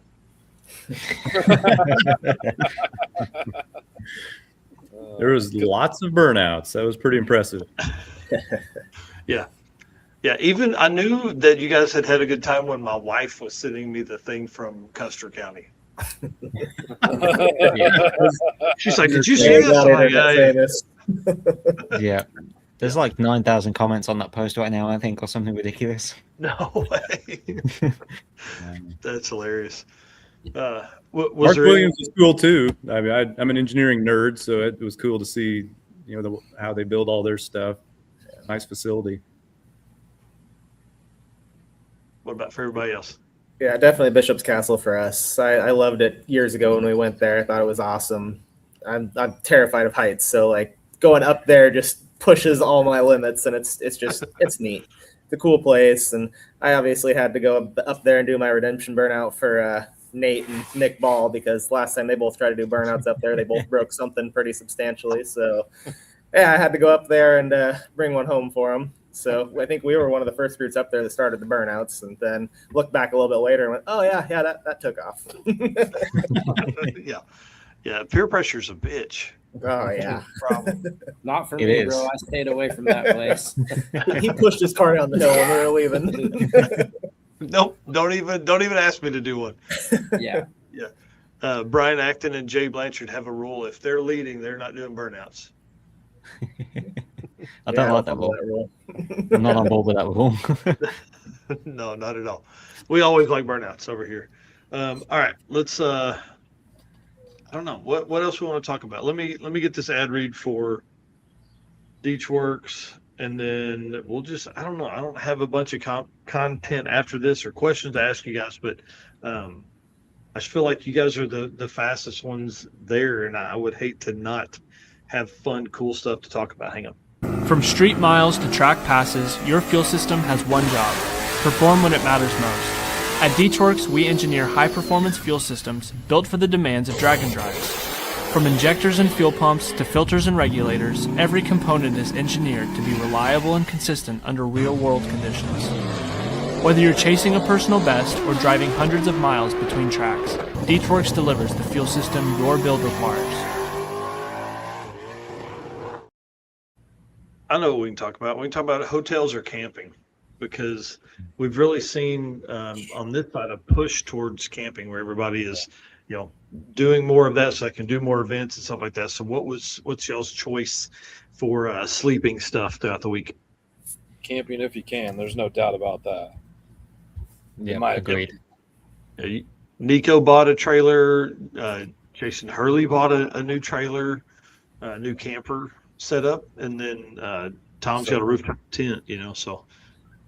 And it really is an if you can deal. Like, we won't have those on 2.0 because obviously I have to pull my battle trailer, and my daughter won't be junior streeting on 2.0. So we'll be hoteling it. But I've done both. I mean, honestly, the camping, it seems to get you more rest, to be right honest with you. Yeah. Yeah. Oh, interesting.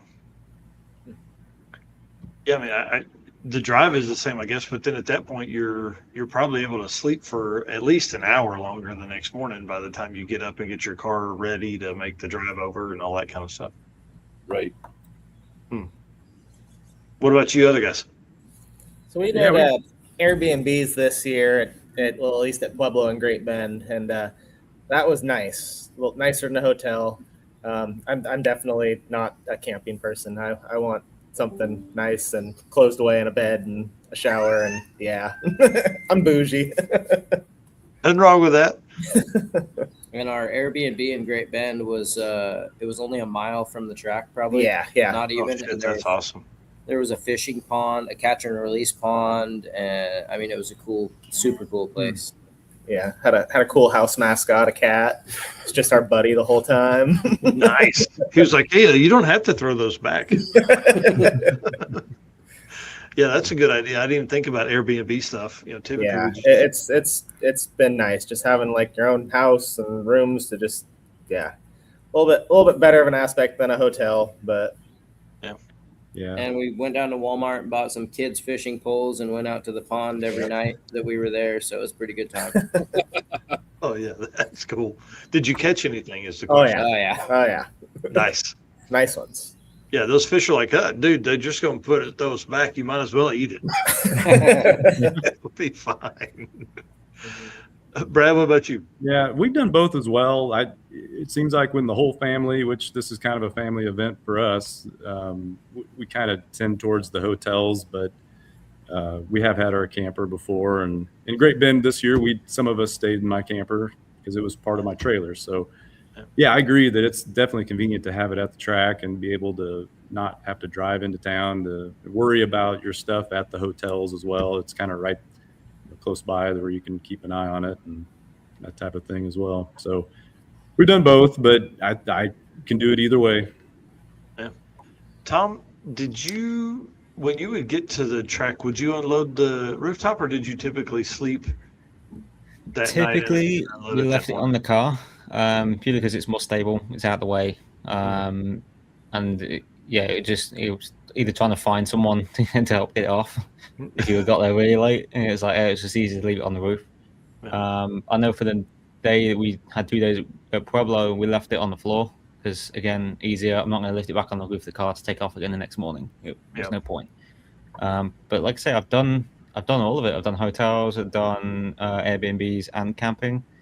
They all have the benefits. Like I say, I do love a nice bed and a nice shower myself.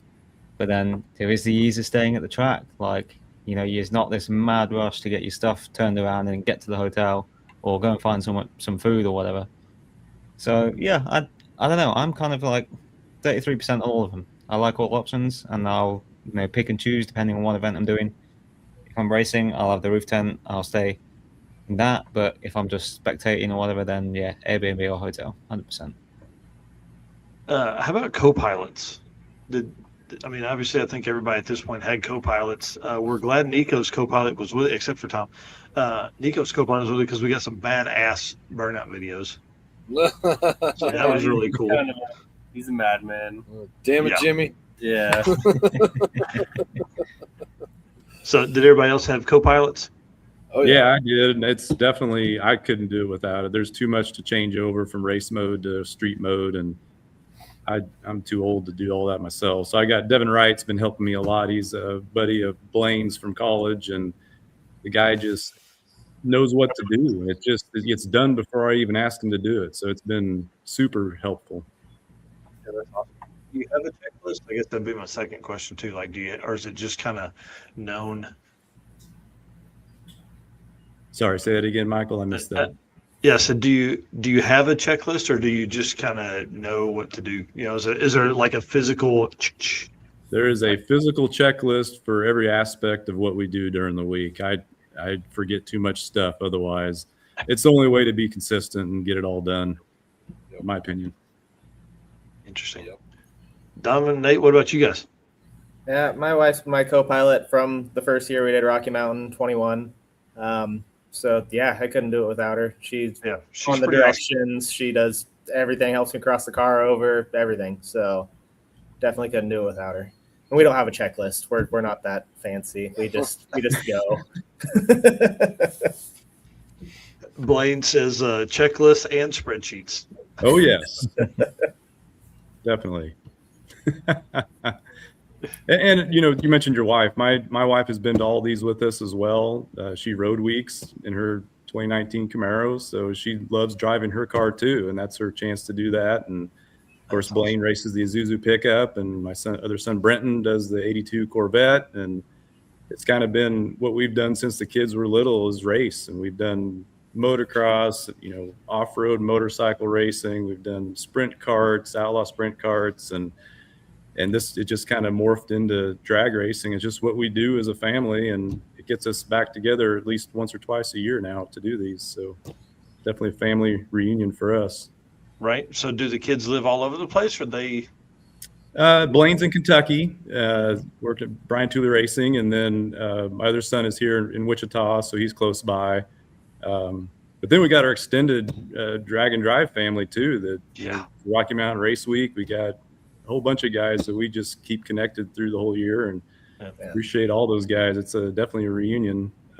We missed Steve Willingham this year. He didn't quite make it in time, but he tried to get to come spectate clear from New York City, right? So didn't quite make it. I think he made it to Junction City and his car broke down and he had to head back. So dang it. Missed him this year. Yeah, for sure. Steve's one of my favorite folks. Yep, for sure.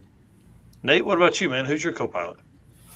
The first couple years was Brady Davis, and I couldn't have done. I had no idea what I was getting into for sure, so I couldn't have done it without him. But the last 3 years since I switched to stick shift, it's been a buddy of mine, Joey Sabuco, out of Hermiston, Oregon, that fabricator, and I couldn't do it at all without without somebody now, because just adjusting the clutch takes two people and all that stuff. And I got to do it a couple times a day. So it's rough by yourself for sure. Yeah, I can't imagine. Man, it made me think Rich Guido, making all the changes to his car, and his dad being his co-pilot, half the time he's not going to slide underneath there and do all that stuff. So yeah, stick shift racing is hard. It's very hard. Hurley, what about you, dude? Who's your co-pilot this year? So my oldest son, Logan, actually returned to the co-pilot seat this year. It was the first time in 5 or 6 years since he's done it. That's awesome. He graduated high school this year. He's going off to college this fall. So, he kind of wanted to have a little extra fun this summer, but was grimacing about the idea of doing it at first because he's like, I got to make a lot of money this summer, Dad, so I can pay for college, And I was like, well, how about if I pay you to come co-pilot for me? And nice. All of a sudden, he was all excited. So we had a great time. It was really cool having him back in the cockpit. Yeah. Man, was that like a by the hour pay, or that just a hey? No, it was a flat rate pay. It was a flat rate pay, and when I told him I'd pay him. I told him I'd pay him $1,000 to come co-pilot for me for the week. And his eyes got all big. He's like, "That's more than I make in a week as it is." And I was like, "Crap! I came in too high." Oh, that's funny. I hope our co-pilot. Yeah. You can't be saying that out loud. Yeah, come on. That's awesome. Nico, who is your co-pilot? Because that's my buddy Jimmy. He's actually sitting back over here right now. What up? That's Jimmy. Damn it, Jimmy. we met out at like the car meets, at the night car meets, I don't know, 6 or 7 years ago, or even longer. We've been buddies for a while. He's been talking about doing it, and we finally actually made it happen and stuff like that. So Nice. he's been pretty good. He's actually been pulling his weight and stuff like that, and figuring out, what this whole drag and drive deal is about, and turning the car over and everything. Because there's not a lot of turnover with the Mustang, but just trying to get him prepped as to what all it's gonna entail if I get the other car out, in time and stuff like that. So hopefully we can get him ready for that. Just dipping his toes right now, per se. Right. Jimmy had it way easier than Logan last week. Yeah. What's the changeover like on that car? On my car or on Nico's? No, on yours. I mean, Nico's is pretty easy stuff. So typically, like if we're going at a normal pace, it's about a 2-hour changeover each direction. And yeah, we're spreadsheets that are all laid out, and as we finish something, we highlight it yellow, so that we know that both parties know that part is done. I mean, we typically are each doing the same things every time, but if one of us gets ahead, we'll start picking up the other one's list to try to get it done faster. The fastest we've ever done it was last year on Mega Week with my cousin Joe, who a lot of you guys know that does 2.0 with me pretty much every year. We did it on zero sleep. We pulled into Flying H at 5 a.m. and the car was turned around and track ready at 6 a.m. Wow.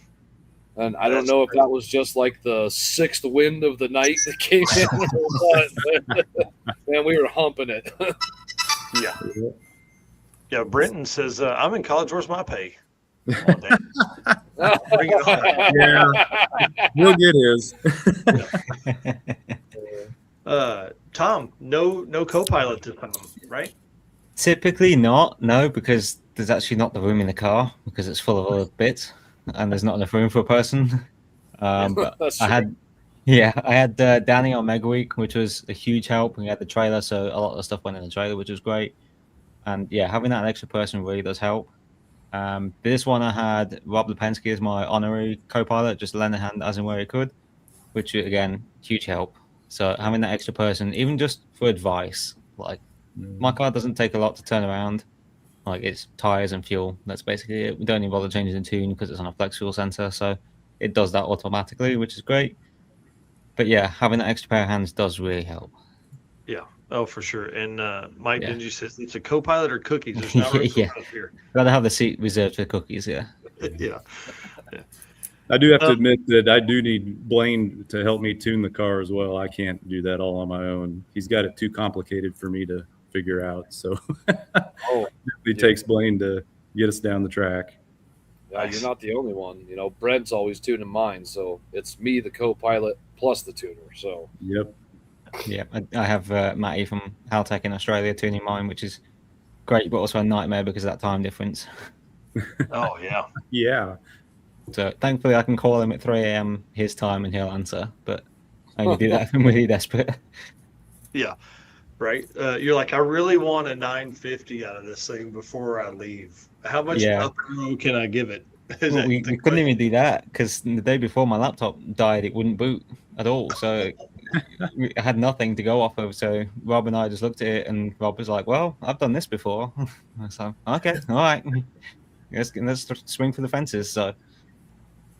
And that's great. Is the motor that's in that car, is it still the one you put the piston in at Tulsa? No, this is the one that Red Hat Scotty and Brendan Moore built for me on Mega Week as a surprise. That's right. That's right. So it's a Gen 4 rod Molly power pack piston, stock head deal with a BTR stage 3 cam, I think. Nice. So yeah. Yeah, hell yeah. Okay, as we wind down, big shout out to Deechworks and all the cool stuff they do for us. Again, fully power. It's all like everything in UK Tom's car is Deechworks, and it works. Last bit here, and then I don't even know what we're going to talk about in this segment, but we've got 10 more minutes left in the show. So AFCO Racing, racers know when you want performance that wins, you want AFCO. From shocks and suspension to cooling brakes and more, AFCO Racing has been helping teams go faster for over 30 years. Built by racers for racers. Check out the AFCO Advantage and follow them today on social media for the latest in performance parts. AFCO Racing, built to win.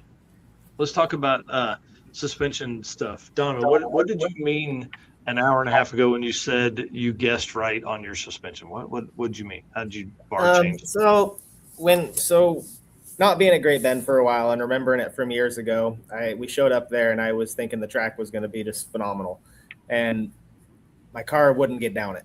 I struggled. Well, dude, you were the first car down. I was the first car on the track, which, I mean, being rowdy, I usually am. I mean, Yep. Tulsa, both years I was, and it's pretty normal. So I figured the car would do okay. I didn't put something in there that I thought was too insane, but I thought it was going to be a pretty hot tune-up, and it didn't. And then even on the 511 pass that I turned in that day, it wasn't happy. It rolled traction control curve and it wasn't happy. So I just like, okay, must be the track isn't quite what I was thinking it was. It's super fresh. There isn't a whole lot of prep on it yet, whatever, something. So I get to Kearney, and I've typically had good luck at Kearney, and I could not get down that track to save my life. And everything I did, nothing worked. Nothing worked. So I have a new converter this year in the car and changed first gear, did a bunch of changes, changed some rear end brackets, put my torque boxes and all that in it. And I finally just thought, I'm like, all right, I need to do a bar change. Something's wrong on the car. It's not both tracks, it's the car. And so when I showed up to Pueblo, I did a bar change, put a little bit more upper bar angle in it, and hit it way harder, which I found out is a big thing when you put a nice converter in a car finally, is you have to hit it hard enough. If you don't hit it hard enough, it's just going to walk right away, and it's going to knock the tire off of 0.6, which is what I was doing every single time. So just kind of guessed. I did exactly what you don't want to do. I did a bar angle adjust, a shock adjust, leave adjust, RPM adjust, boost adjust, boost ramp adjust, everything. Changed it all, and it just worked. So I got lucky. Wow. Really lucky. Interesting. So, who do you talk to about that stuff? Or were you just thinking about that as you're making that drive? I have a couple people that I talk to and give me pointers here and there, but most of it was just, yeah, well, I'm doing something wrong, so let's just try it all and see what happens. Interesting. Wow. How cool. Anybody else make crazy changes to their suspension stuff? Do you want to give details for here? Yeah, we made crazy changes. Well, we already talked about that. Yeah. But I meant like during the week, did you struggle or anything? You went down pretty good both passes. I think I saw on at Great Bend, right? Me? Yeah. No. We didn't really get a clean pass, I think, until we were up against Brad. Was our first truly clean pass of the week. And it wasn't where we wanted it to be by any means. Yeah, thanks for that, Jason. Yeah, you're welcome. Yeah, we fought it all week. We have a lot of work to do on the suspension, figuring it out, and we need test time and new wheel tubs. Damn. So are you saying you showed the taillights to two of the people that are on this panel right here? Is that what you're saying? I wasn't saying it that way. You are. Yes, you did. Well, that's the way it goes sometimes. Only chance I had was not to have a clean pass for him, and he had a very clean pass. It looked good. Wow. I was just super stoked that that Nathan had a PERT PB and Brad and Dustin both knocked the tires off trying to run me down. I'm like, if that's the way that it's gonna come down to that, I want guys doing personal bests and blowing tires off trying to beat me, because it's anybody's race any day. We've screwed it up before. Yep. Yeah. Wow. I just had a question. I can't remember what it was for. Don, but I don't know. I'll think about it here in just a second. What haven't we talked about? I feel like I've just been all over the place. You guys have done great tonight. What haven't we talked about from Rocky? Oh, 4-second passes, bro. Come on. Yeah. I've been trying. I got to get my life figured out. That's all right, man. It would have. So at Pueblo, once I made the big adjust and I started like getting my timing dump and all that out of it, the car was going about 800s faster every adjust, and I ended up turning a 505 in there, I think. So I think one more pass in Pueblo and I'd have probably got that 4. But at that point, I was sitting at a point where I couldn't get caught in Rowdy for first place, and I had a 400-mile drive to go. So, Yep. and I mean, and my wife especially was like, just make another pass, just make another pass. I'm like, no, my luck. I know what's gonna happen. So It's always the one more. yeah, Yeah. just saved the car and made sure I could make the drive. And yeah, I was hoping to get it in the shootout, but then I knew Mark was figuring out his car in a hurry. He started the week just not putting much power in it, and I knew that. I talked to him a bunch, and I'm like, man, as soon as he figures out how much power he needs to put in that car, it's going to be fast. Yeah. And he did all week. He got faster and faster, and he showed up to Pueblo and shaved 3/10 just in one pass. I'm like, oh, we're good. So I knew the shootout was going to be super close, and so I didn't want to get too much at it, especially with Great Bend not being the best. I knew in the buy run that I got, it went down and it took everything all right. So I did steepen stuff up a little bit, hoping I was going to get a little bit more out of it. I ended up picking up, I think, 4 mile an hour over my first pass. So I put some more power in it. It didn't take it as much down low. Honestly, I never even pulled the log to see what it did down low. It's still, I put the car in the trailer and was done. So still got to kind of see what it did. 1,400 miles in a car. Hour, so it picked up some power. Dude, that's awesome. Yeah. 1,400 miles in the car. Have you guys even got in them again since you've been back? I drove it in the shop. Pulled it off the trailer, drove it in the garage. That's it. Yep. Yeah, That's what's so great about these events. You know, I probably never would drive this car if it wasn't for these events, really. Yeah. It's great to have these to go to and get a chance to use your vehicle, actually race them and drive them. Actually use them more than being just a straight race of, it comes out of a trailer, you tow it to the line, you tow it back. I would personally lose interest in a car if that's what it was for me. Like I have to have that drive aspect and be able to drive to town if I want to, or, a week of just an event instead of show up to a race for a weekend to get 3 passes all weekend and that's it. So how tough would that be? Yeah. At least this way, if you only get 5 passes in a week, it's because you also drove 1,000 miles. Yeah. Yeah. Wow. Yeah, Mike Dingy asking here, Bandamere next year. Yeah, I mean, as we're here, and that's what the plan is to be back at Bandamere. And then Jason and Nico, there's one going in Greeley or something, right? Like an 8th mile track? So, I mean, obviously we have Bandamere going in. That's about 45 minutes from my shop, which we're super excited about. There's also one going in at Colorado National Speedway. It's it's an 8th mile asphalt, full no prep type of deal. So, I mean, obviously we'll never see a Rocky Mountain Race Week there. Yeah. I'm not real sure what we'll see for, fast no prep racing there either. We're definitely interested to see it open up and see what happens there. Yeah, prove the point there, but don't know if cars will be super fast. But hey, at least it'll be one spot you can go out and at least run through the gears in full throttle, maybe. Right. Yeah. Probably not your car, but maybe like my truck. Go there. We've done some no prepping with my car. I really enjoy no prepping. What's yet to be seen is it sounds like the shutdown's only going to be 1,000 foot. 1,000 foot shutdown. So we gotta kind of see how fast that track's going to be and whether or not it'd be smart for us to run my car there. Right. Yeah, so I've seen you guys win 23 race week and then go and do Steel City and then win that as well. So that is absolutely accurate, Tom. Yeah, I remember that. It's the first event I did in my car. So that's awesome. Yeah, there's like a 300 or 400 foot track in California, I think, that's just mainly built more for street cars, DOT tire type stuff.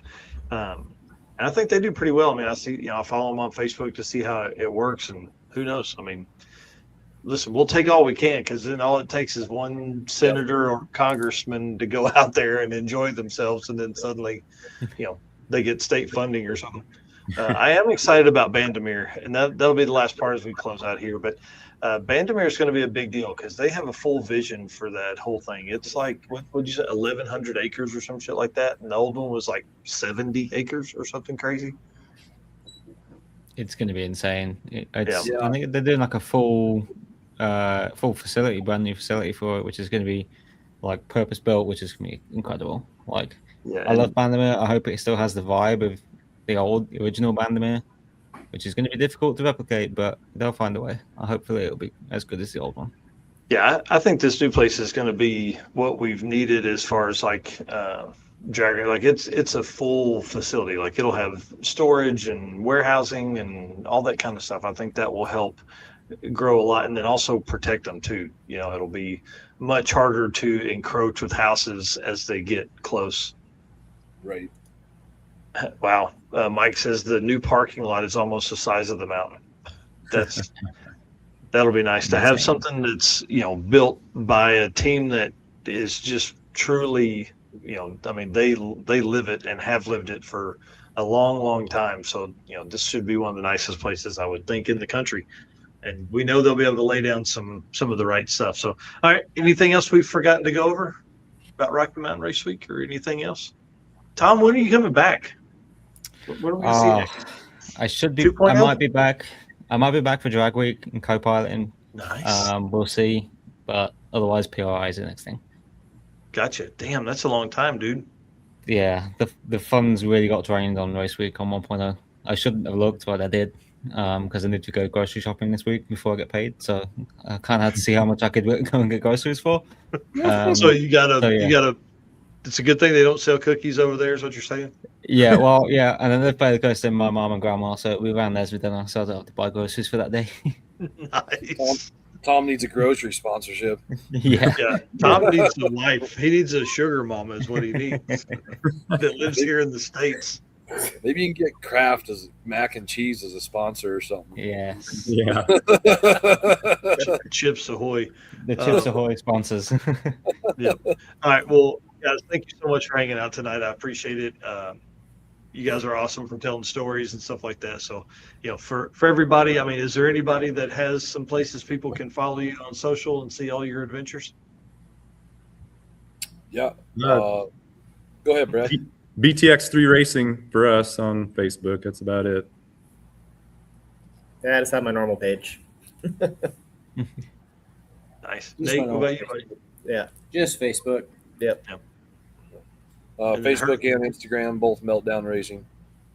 Nice. And then Nico Christofri, is that how I say your last name? Yeah, just Nico Christofri on all platforms is where you will find me. Nice. Yeah. Tom? Yep, and Tom Bagley on Facebook and Bags96 on Instagram and YouTube. Sweet. All right, I'm going to kick you guys backstage. You're more than welcome to hang out. We can talk after this, but we'll shut it down. Thank you all very much for coming on tonight. I appreciate it. Thanks for having us, Michael. Yeah, thank you, Mike. All right, y'all. What a fun night, dude. Thank you for coming on and doing this with me, man. I appreciate that. It literally a couple of hours ago, I'm like, hey, Eric is having too much fun to come on tonight. Can you? You're like, fine, I'll take a nap. Did you take a nap? No, I didn't take a nap. And actually, it's probably the worst thing to do is go for a nap because it's 3 o'clock in the morning right now, and I'm actually not that tired. So that's awesome. That's the concerning bit. What time do you have to be at work? I had to be working 6 hours. Oh my gosh, dude, you'll be fine. 6 hours Yeah, is I'll be more fine. sleep than you got all week. It is 5 hours of sleep. That's a lion. That's awesome. Well, guys, thank you so much for being our race car friends. Thanks for hanging out. We appreciate everybody doing all the stuff they did, all the comments tonight, man. It was awesome. It kind of helped spur me on for some of the conversation. I didn't do a very good job of making notes, but man, when you got these badasses on the show, makes it easy. And of course, thank you to our sponsors for all they do for us here and for the stuff they have, they help with in the sport. So Summit Racing, Deechworks, Molly Motorsports, Driven Racing Oil, Howard's Cams, J-Wire Solutions, AFCO Racing Products, Performer Built Transmissions, Car Change 3D, and Low Dollar Motorsports, and of course, Power Tube TV and Racing Junk Classifieds. All right, guys, Eric will be back on Saturday. I don't know if we'll do a show Saturday, to be honest. I have the 2-lane throwdown, so that could be kind of tough. Maybe Eric will just host for this, and I don't know. Maybe he hits Tom up and sees if he wants to do it. You can say I am free Saturday. Yeah, you're not wrong. Nice. Saturday works well for me because it's mid-afternoon. So nice. All right. Well, cool. All right, guys. Thanks, Tom. See you, buddy. Take care.